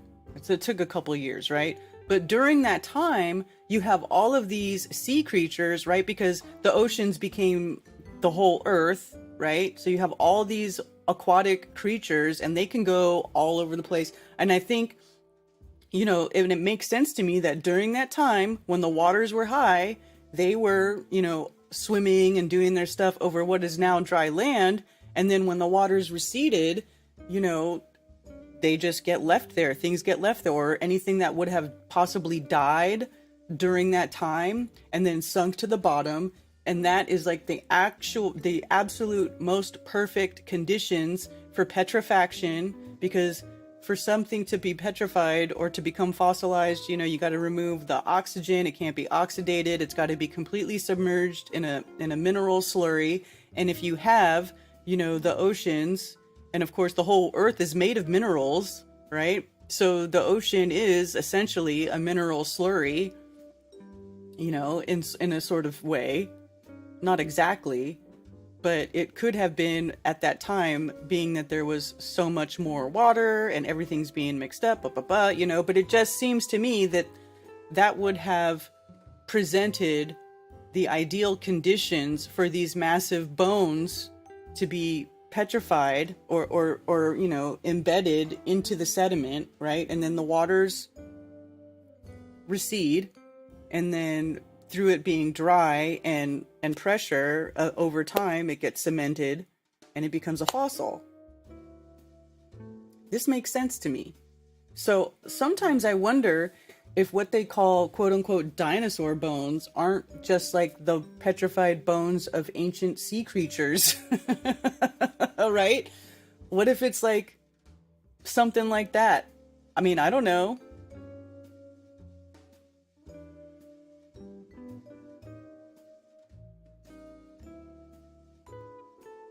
G Song, if you need any PA rental, let me know and get super cheap. Oh, excellent, G. Nathan, commercial sound and video. Are you still here lurking, and do you see that G can hook us up with some PA rental? So that might be great. We may use that.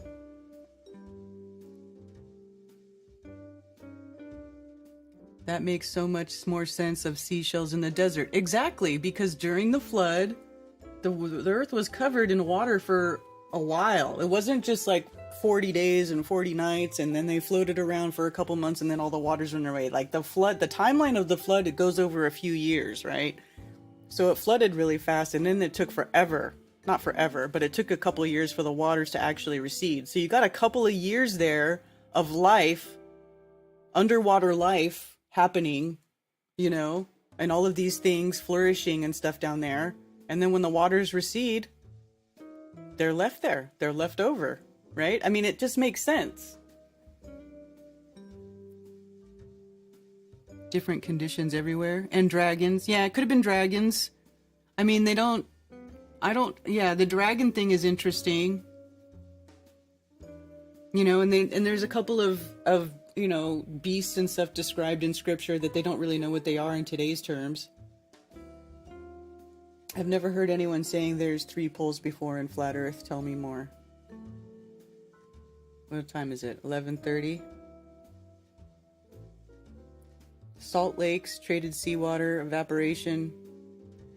Also the sea lakes could also be because of the geology of the ground underneath. Like if there's a high salt concentration in that area, that could also be producing the saltwater lake. My vote is dragons. Yeah, I would like to know more about dragons. Dragons is interesting. You know what's really interesting too is like when I was really into that animal communication, there's that woman, she does animal communication, Anna Breitenbach, and I was listening to an interview of hers years ago, and people started calling in, and the person that called in asked about dragons, right? And this is like maybe right before I woke up to flat earth, right around this is like, you know, about a decade ago when I was into all this, getting into all that stuff. And a caller calls in and asks her, like, what about dragons? You know, is there I forget how the question is. I'll have to try to find it. And the woman was like, oh yes, definitely. You can tap into the consciousness of the dragons, the dragon energy. Which I thought was very interesting, because I thought she would be like, well, dragons don't really exist, right? But she was like, oh yeah. And I was like, oh, I wasn't expecting that answer. So it's interesting.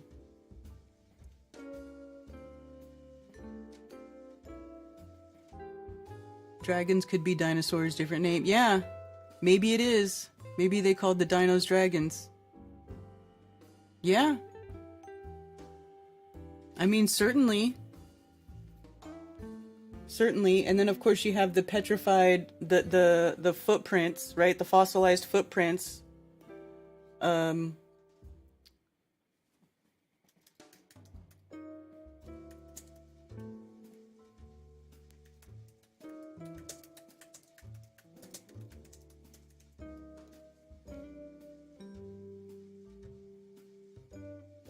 Here, like this, right?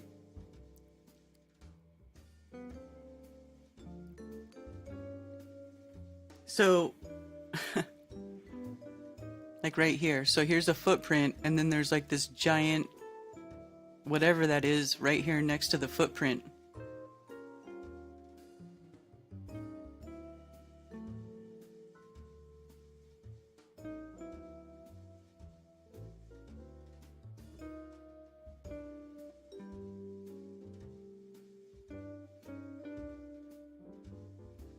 So that's interesting.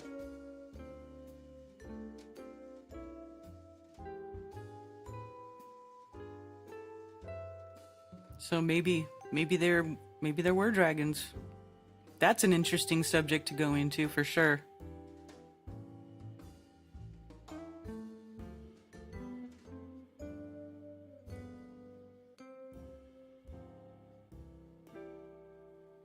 I don't even know where to begin though, honestly, on that one.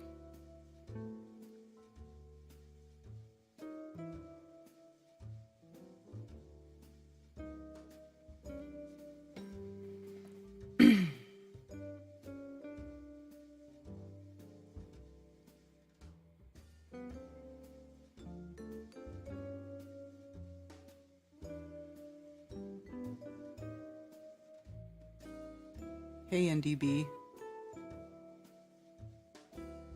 We still have the Komodo dragon and other small dragons. Well, they call the Komodo dragon a dragon, but is it really a dragon? Is it really a dragon? That would cause high erosion when the water receded as well, not because of glacier runoff. Yeah. Yeah, there's stuff like that. I was reading some geology papers where they talk about like the different geological features in North America, up in Canada, and as it transitions into the US, like that area there, they have a lot. They call it a lot of glaciers and blah blah blah. And one geologist wrote this huge paper about how they thought it was like millions of years ago, and he wrote this whole thing that said it was more recent, and that, you know, because of certain features that he found, there's no way it could have been that long ago. And but it's very interesting. Even geologists can't agree on the timeline of things. So while I think they're pretty close. When they describe like how these things formed and the forces that formed them, I just think their timeline is severely out of whack. Like they think everything is millions of years, but it's not. Size adaptation.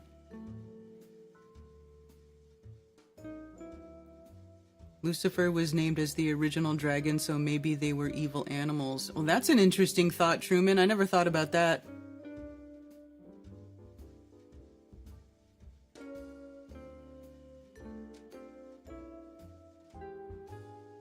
I use the biblical books and narrative as my primary source for truth to confirm or deny timeline. I agree. Whitsitt says that too. Anything he doesn't know, he will look it up in scripture, and I agree with that.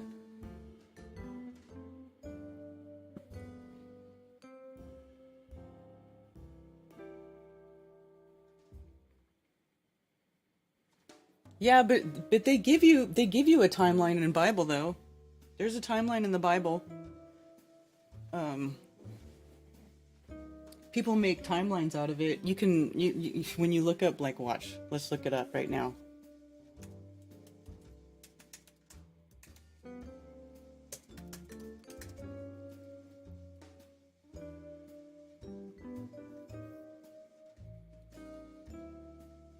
So, before time, in the beginning was the Word, the creation, 4000 BC.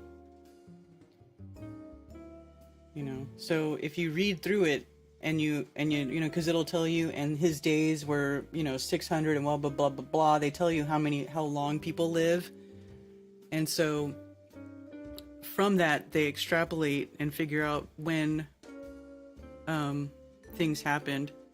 So there's a whole, they go through it all. It's really interesting.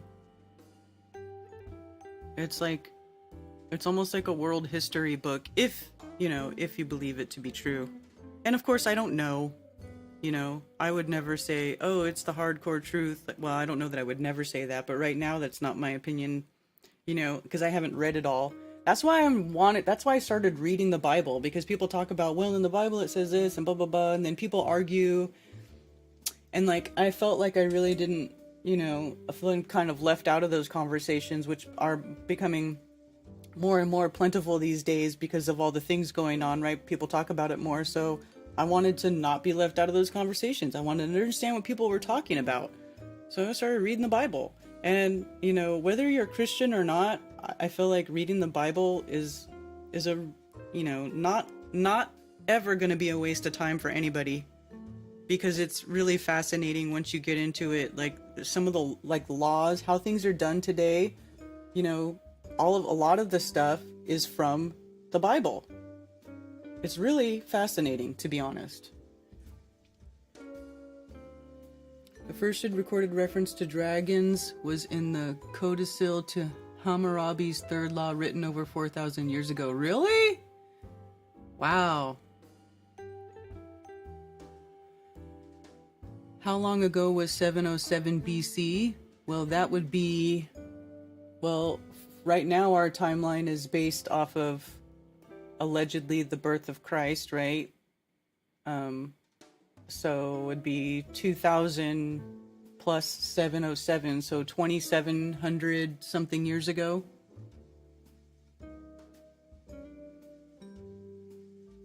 There's some old art with dinos and humans together. Are those real? Yeah, that's right. I don't know. That's a good question. Because we have the records of the birds, we have the timeline. Yeah. The inconsistencies I see is the timeline after the death of everyone in the biblical text. Is there any proof there has been 2,000 years since the event happened? I don't know.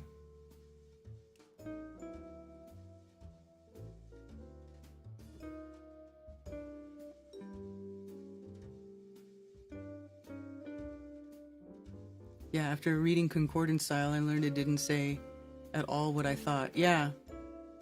Because it's written in an ancient language that it isn't even spoken anymore. You know, because the Hebrew that it was originally written in is not the same Hebrew that is spoken in Israel today. It's not the same.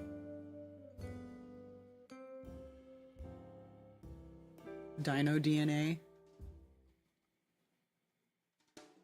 Yeah. And then one has to wonder too, you know, there's also that legend of the Alexandria Library that allegedly burned down.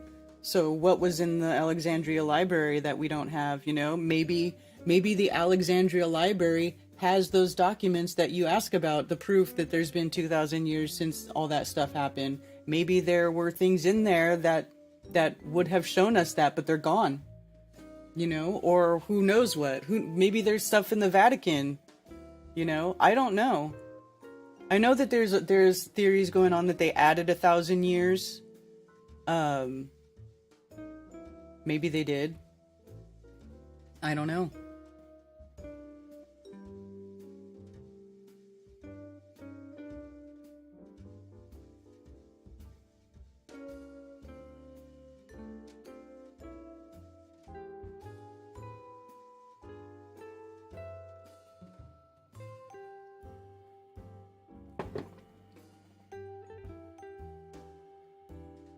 So just quickly to answer your question, Leo Slayer, about the polls.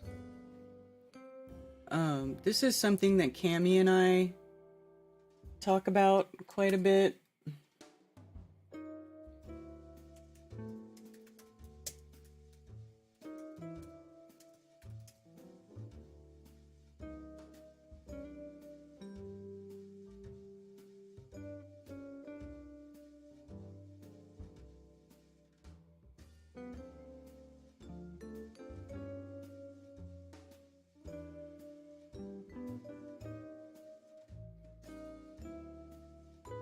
Let me see if I can find the document that I made that has all the layers. Goodness gracious, Karen. Such a slob with file management. File management sucks.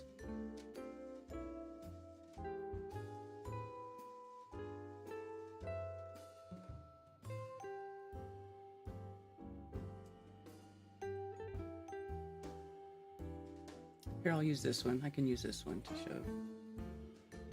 Okay, so this is an AE map. This is an AE map with a magnetic declination field lines on it, okay? So this is basically the map that tells you, you know, how to adjust your measurements with a compass for any given area on the Earth as it pertains to pointing to the magnetic center. Now, compasses point to the magnetic center, not to the true north center, right? There's a difference between where the true north is and where the magnetic north is, right? They're not the same spot. So this is the magnetic declination map that tells you how far you off from true north when you measure your magnetic declination. Now, as you can see, you've got the red lines and the blue lines. It can be considered like the positive charge and the negative. You know, it's just it's the polarity of the field, right? Red and blue. So this is what our field looks like in the center. It's got this kind of clover leaf thing, and this is where the magnets point. However, there is a magnetic anomaly here in South Australia, right here, and this is where they tell you that the southern pole is, right? And that's supposed to be at the bottom of the ball. Now, what you see here is this green line. This green line is the zero line, right? It's the null, not the null point, but the zero line. There's no declination here, right? It's telling you where the center of that, where the red and the blue meet, okay? And you've got another one over here a little bit. Now, you see how over here, where the zero line goes to the magnetic anomaly, and all the red lines here point to this point, and all the blue lines come from over here and point to this point. That's telling you that there is a magnetic pole there. Why we think there's another one is because on this side, the zero comes out and it goes off the map, and there's other red lines that go here and blue lines that go here. Well, the way that magnetic fields work is that they must meet. They must meet and go to the same point at eventually, right? Now, in the globe model, this pole is at the bottom, and they're telling you that the pole, that it wraps around and that you're going to have that meet. So they're telling you that this line actually meets over here to this other pole. However, we don't live on a ball. We know this, and we know how magnetic field lines are supposed to work. So there must magnetically be another pole over here. Like, these lines have to meet. So down here, somewhere off the map, is another pole, because magnetically it must be there, right? Cheers, Stephanie. You guys have a wonderful day.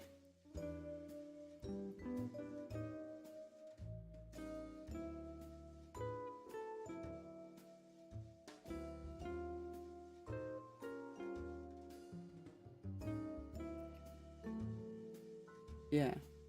Quadrupole.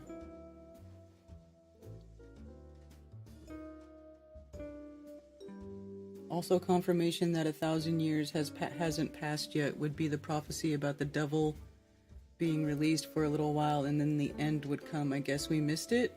Well, I don't know, because there's other things that happen that are, you know, written that basically tell you whether or not that's true. And according to some of the stuff in Revelation, apparently we haven't. But I don't. That's another thing I need to get into. But like I said, I haven't gone that far. I haven't finished reading the Bible yet. I'm not done yet.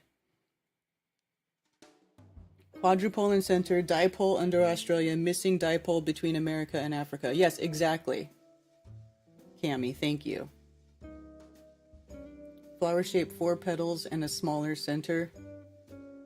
Yeah, this is I took a magnetic declination map that was in a Mercator projection, and then I turned it into the AE map projection so you could see what it looks like over AE and show us how the lines work. So to me, it looks like they took this pole and this pole, and what they do to make, they basically wrap it around and they tell you it's the same thing, right? Because that's the bottom of the ball. So when you open it up, you've got one here, and it actually works out magnetically. Cami has replicated this magnetic pattern with 2 poles. It's very interesting. I couldn't find that file. The fields only know how to reciprocate. It's their nature. Exactly. It's the nature. It's the property. It's just how they work. So it has to be there. Christ was born 4,000 years after Adam and Eve. Do you have a name for these poles? Like, would they be called 2 south poles? I mean, possibly. I guess so. Although technically, the north is the south pole and the south pole is the north polarity. But I don't want to get into all that because it just makes things confusing. But yeah. Did we make up names for it? No. A very coherent and intelligent pattern. Right.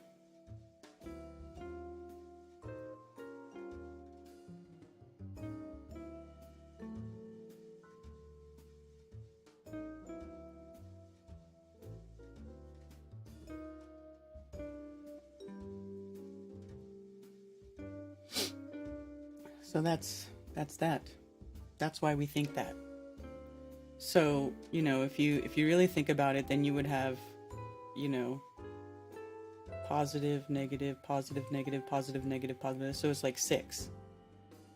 But anyways, and then if the poles, and this whole thing about the poles flipping, I think it's nonsense, first of all. But if it did, it's not gonna make everything go sideways. Nobody's gonna die. If anything, it would just change the weather patterns. Like, if me and Cami have talked about this, and we're like, well, what would happen if the poles quote unquote flip, right? Well, the sun starts rising in the west instead of in the east. It's like reversing a pattern, right? I don't think that will happen. Because everything is, everybody's so used to the way, I just don't think that would happen. I find the whole pole flipping narrative to be major fear porn. But if anything, it would just reverse the patterns of the sky clock, is what I think.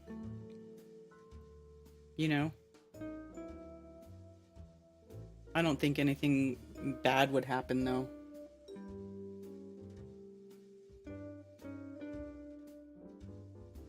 Yeah. Hey, Elben.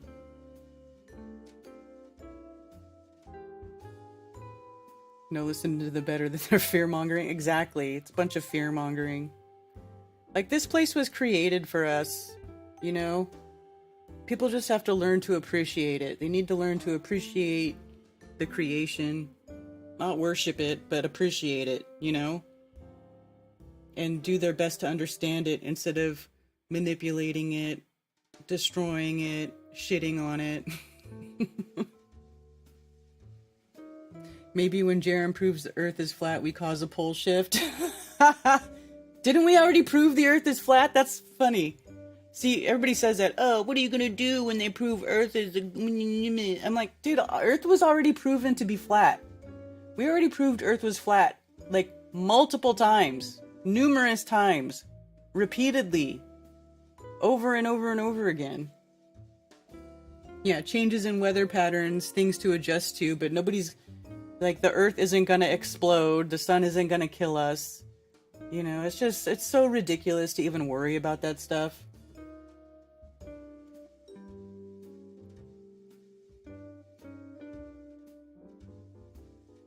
Major fear porn.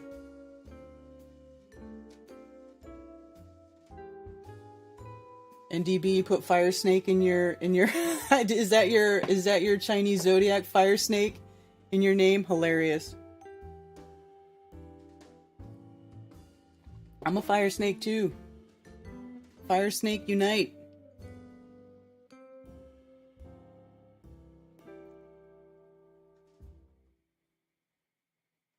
Doomed. Doomed. I tell you, doomed. Yeah, we're not doomed.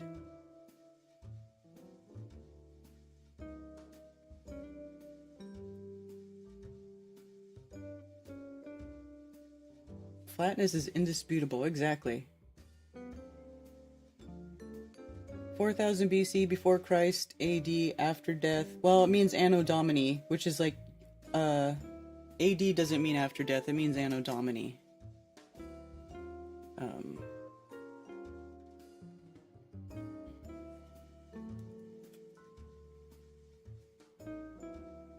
Right.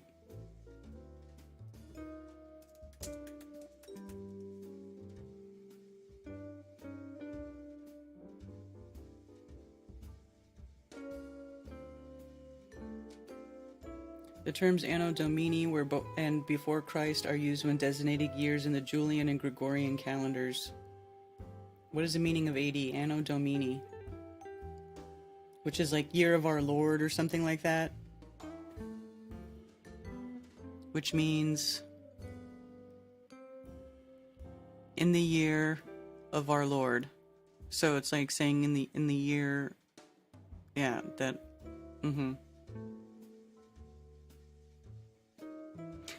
And because the Jews don't recognize Jesus, that's why their calendar is like 57. Let's see, what's the Jewish calendar year?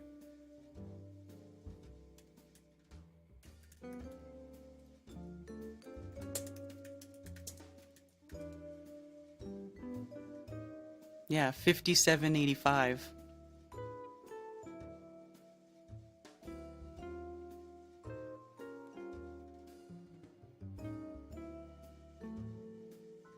So they even got a calendar converter here, because for them, it's the year 5784 to 5785.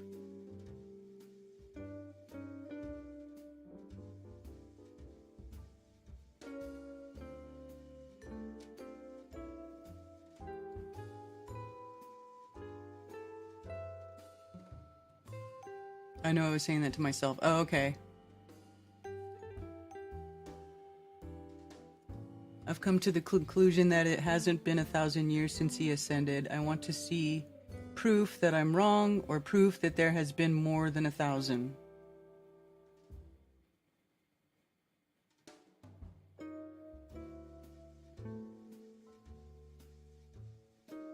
Yeah, I don't know. That's interesting thought for sure. I mean, once you start getting back that far, it's hard to tell. And with all of the conquering of nations over each other and taking stuff over, it's like I could see how a lot of that stuff might be gone and harder to prove or find evidence for.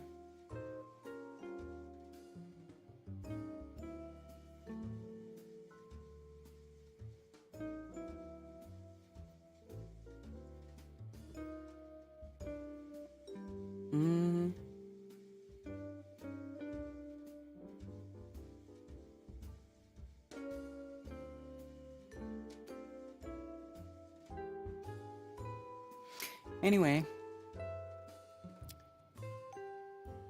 September 27th to 29 in Spartanburg, South Carolina. I've got David Beverly lined up to be a presenter. Witsit Gets It as a presenter.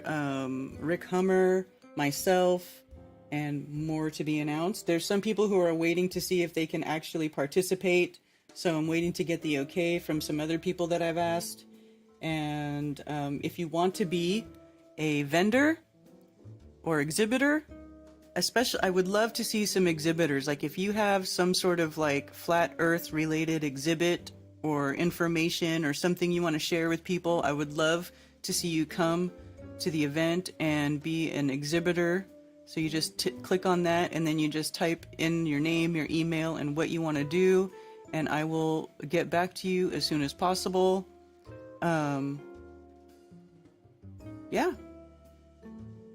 We're also going to have Chief Crow and the Flat Earthworms playing live. One Big Love's going to play live. I've got other musical acts that are I may also have. Still in the planning process, okay? But it's going to be amazing. There's going to be a lot to do, a lot to see. Oh. Thank you for calling Coffee Talk. You're on with Karen B. Hello?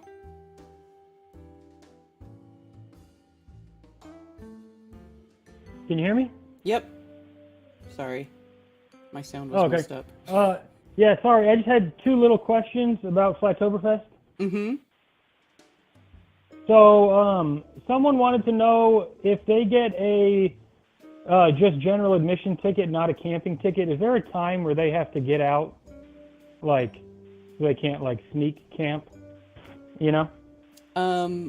Yeah, the reason why I put camping tickets versus general admission tickets is because it's a private property, right? And the property owner, while there's campers or people, multiple people on the property, we have to pay for security. And then the amount of security that we have is based on the number of people that are there. Yeah, okay. So you can't sneak, I gotcha. You cannot sneak camp. But if you want to share a camping site, you guys can there's a group camp. Okay, so let me just go over here to the ticket thing. So anybody who wants to share a camping site, you have to purchase the tickets together, but if you put the code in group camp, when you purchase multiple camping tickets, it gives you 25% off. Yeah. So, it's really not that much more if somebody wanted to camp. Especially if you do it with another person. It is a really good discount, too. It is a good discount, but the reason I have it is I need to know how many people are going to be on the property overnight because I have to pay for the security. Yeah. Right? Because the venue requires it. And no, the security are not going to go running around harassing everybody. They just want to make sure that people don't get buck wild and start harassing the neighbors that are there and stuff like that because it has happened. Yeah. So that's or damage any trees, I respect it. It's like a park, Right. I respect the park. Other people don't. Right. So they don't want people doing wild shit at night or, wrecking the property. It's just, and I don't blame them. If I had a place like this and I had spent years and all the money that they spent building it up, I wouldn't want people trashing it either. For sure. I totally hear you. And then, second thing that I had, just since you said you're going to, go and videotape it with a drone and get some really good footage, could you just try to, eyeball out? So I just think since we're out there and it is kind of like a park, as I just said, would I, be allowed to, I don't know, set up a field for kickball or anything? I'm sure there's wide open grass areas and stuff, right? Yeah, it's 55 acres. Yeah, totally there's room. Totally there's room. Yes. Yeah, just promoting that to anyone. I'm down to play some games out there, so I can set up a good field. Oh, yeah. And I'm planning on doing that. And then Cammie just mentioned in chat, that's right. They have a gate. So there's a gate that is in the entrance to the property, and they do close the gate from midnight to 7 a.m. So there's no going in and out, during the middle of the night. So I guess if you're not camping, then you got to leave by midnight, which is not bad. Okay, yeah. Right? Checks out. Someone asked me to ask that question, so I'm going to pass that on to them, and that sounds totally reasonable. Yeah, it is. I need to add more information. I have to figure out how I can best put all that stuff out there so people can find it. Maybe I need to add more stuff on the website. But yeah. Well, I'm getting informed, so I appreciate it. There you go. So now you know, multiple campers, buy your tickets together, use the code, you get a really good discount. It's cheaper than if you were going to go camp at KOA, and you get the entrance to the festival with the price of the camping ticket. So. Yeah. Well, yeah, it's perfect. I'm excited. Just putting my head down until that time. So thank you, Karen B, for taking my call. Okay, you're welcome. Thanks for calling, Tony. All right, peace out. Later.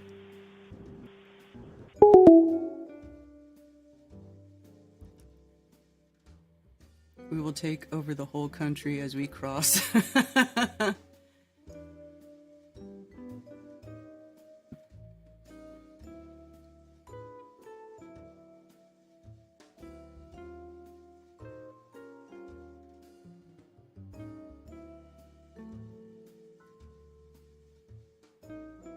1,000 years is like a day, and a day is like 1,000 years. Bring my truck back, Nathan.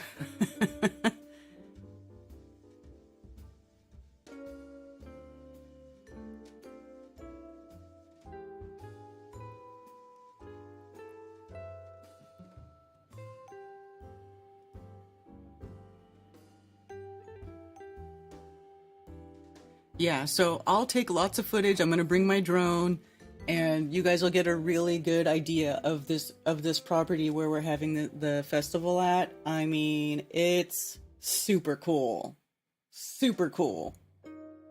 So I'm scheduled to go over there this Thursday. So after that, and then I'll probably spend the next day or two editing and you know, doing all that stuff, getting the footage ready to be shared. And so hopefully next Monday on Coffee Talk, I will have all of that stuff to share with you guys, and it will really get you guys pumped. I mean, it will really get you guys pumped. It is so, like, when Cammie and me and Cammie and Zach and Ted went over there and we were hanging out, we just were like, this place is great. It is so awesome.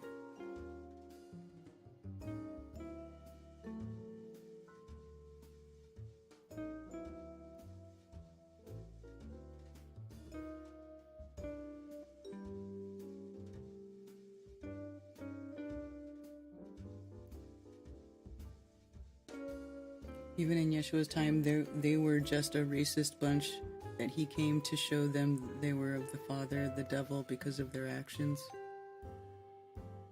We are doing a full-on Spagyrix demo class. Yeah, that's going to be so awesome, Ben. We're going to have so much stuff.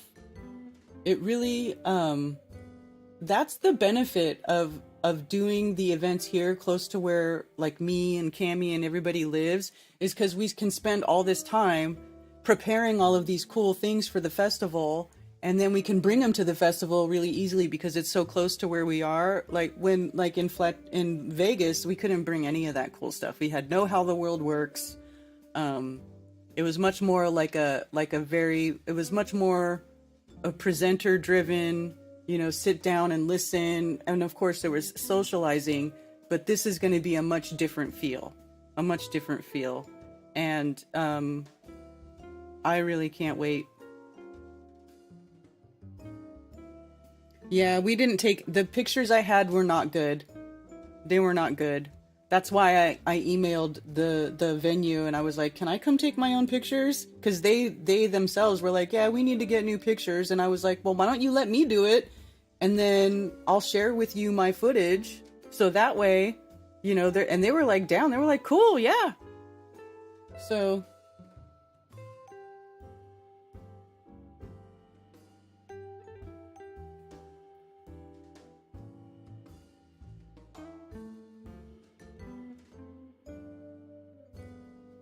You hurt your back, Angela? Yeah, man. I feel that. Hope your back's doing better. Lots of hands-on participation.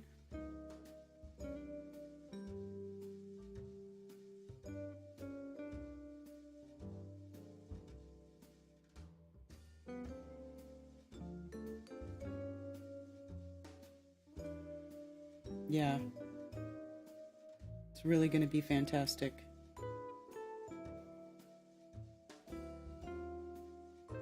No Mark Sargent this year. Mark doesn't want to come because he says he's not into outdoor stuff, so there won't be a Mark Sargent. But there'll be lots of other cool people, lots of other cool flat earthers, and lots of cool flat earth stuff.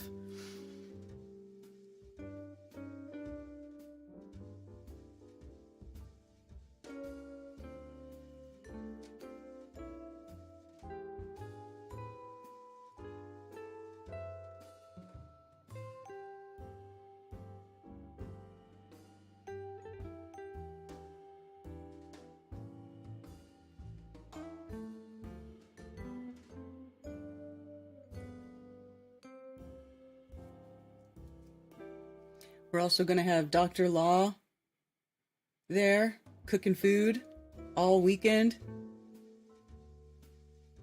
It has so many attributes to show off. Thursday's going to be a magical day. Yep.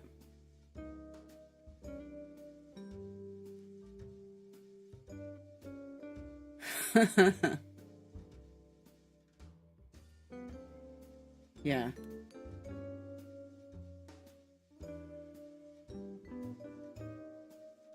Doesn't Mark go around to feed deer? That's pretty outdoor. Well, he does that on his property on Whidbey Island.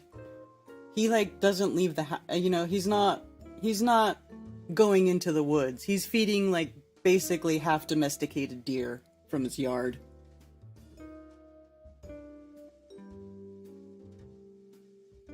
I mean, the place it's not like wide ass open though. Well, I mean it is, but it has a covered stage and then it has a covered area in front of the stage so that people the sun's not gonna be beating down on you the whole time you're there. You know what I mean? There's lots of shaded areas. There's lots of trees. There's also a big open field. Like I said, 55 acres. It's all there. All the things that you would think are there.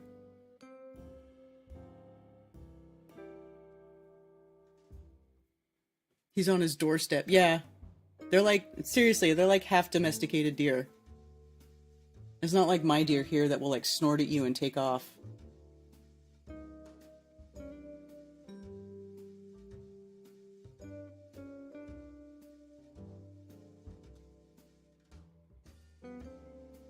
I'll be in the dab bus. Oh, Ben, I gotta get pictures of that bus. I'm definitely gonna try to get pictures of that bus. You can kayak from your house to go see Mark Sargent. That's hilarious. Yeah. Yep. There's electricity.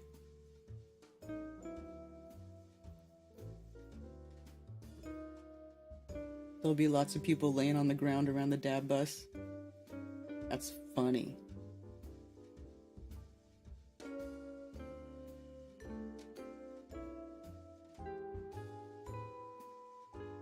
Yeah. All right, you guys. Well, it is noontime, and I'm going to take off.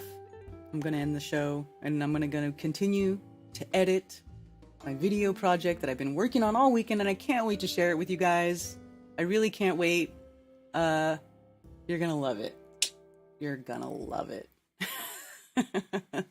It's like, I'm having fun making it. I didn't think I could have fun doing something like that. But boy, I tell you what, it's fun. Makes me happy. Yeah, dab bus, Zulu. Because on the property, this guy, he's got like these they're like old tour buses, and then they rip out the inside and they make it like a lounge inside. So it's like a bus that you can go hang out in, and it's like under this covered area.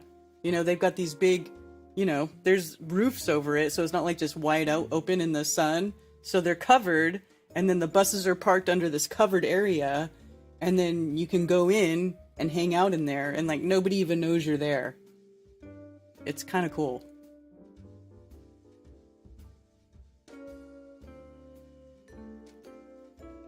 All right, you guys. Thank you for being here. If you are a member, I did post a discount code for purchasing tickets, Flatoberfest tickets, for members on my YouTube channel. So there's that. Walk in the dab bus and crawl out. And also, don't forget to use Group Camp discount code. If you want to camp on site, use Group Camp when you purchase your camping tickets. It gives you 25% off. That's a big discount, okay? It makes it worth it. It really makes it worth it, because I know everybody was like, well, what if you're sharing a campsite? Yeah, okay, well, get your group camp ticket on Group Camp, okay? I want to see as many people there as possible. This is going to be a fantastic event. Children 12 and under are free. There's going to be lots of learning opportunities here. Okay. Lots of vendors, lots of exhibits, lots of fun stuff. It's going to be like flat earth heaven. All right, you guys, thank you for being here. Have a wonderful rest of your week. I believe we may or may not see you. Well, I don't know. Are we having a show this Thursday? Well, maybe. May see you Thursday for Glowbusters Tech episode. Also, there's the meetup July 10th in North Carolina. If you're a local North Carolina folk and you want to come hang out with a bunch of flat earthers, you can go to, flatearthfestivals.com, and then you click on Flat Earth Friendly Meetups, and all the information for the meetups that are currently scheduled to happen are there. And their Lake Norman, NC, is the one that's happening this Wednesday, July 10th at 4:30 p.m. at the Harbor Club in Davidson, North Carolina, right there on the lake. So that's going to be lots of fun. And what else? That's it. You should organize a Flat Earth meetup near you, and then you should tell Mark and I what the details are, and we will help you. Because nothing makes me happier than to see Flat Earthers getting together. And look at this one on Lake Geneva, Wisconsin. They're even going to do a mirror test. All right?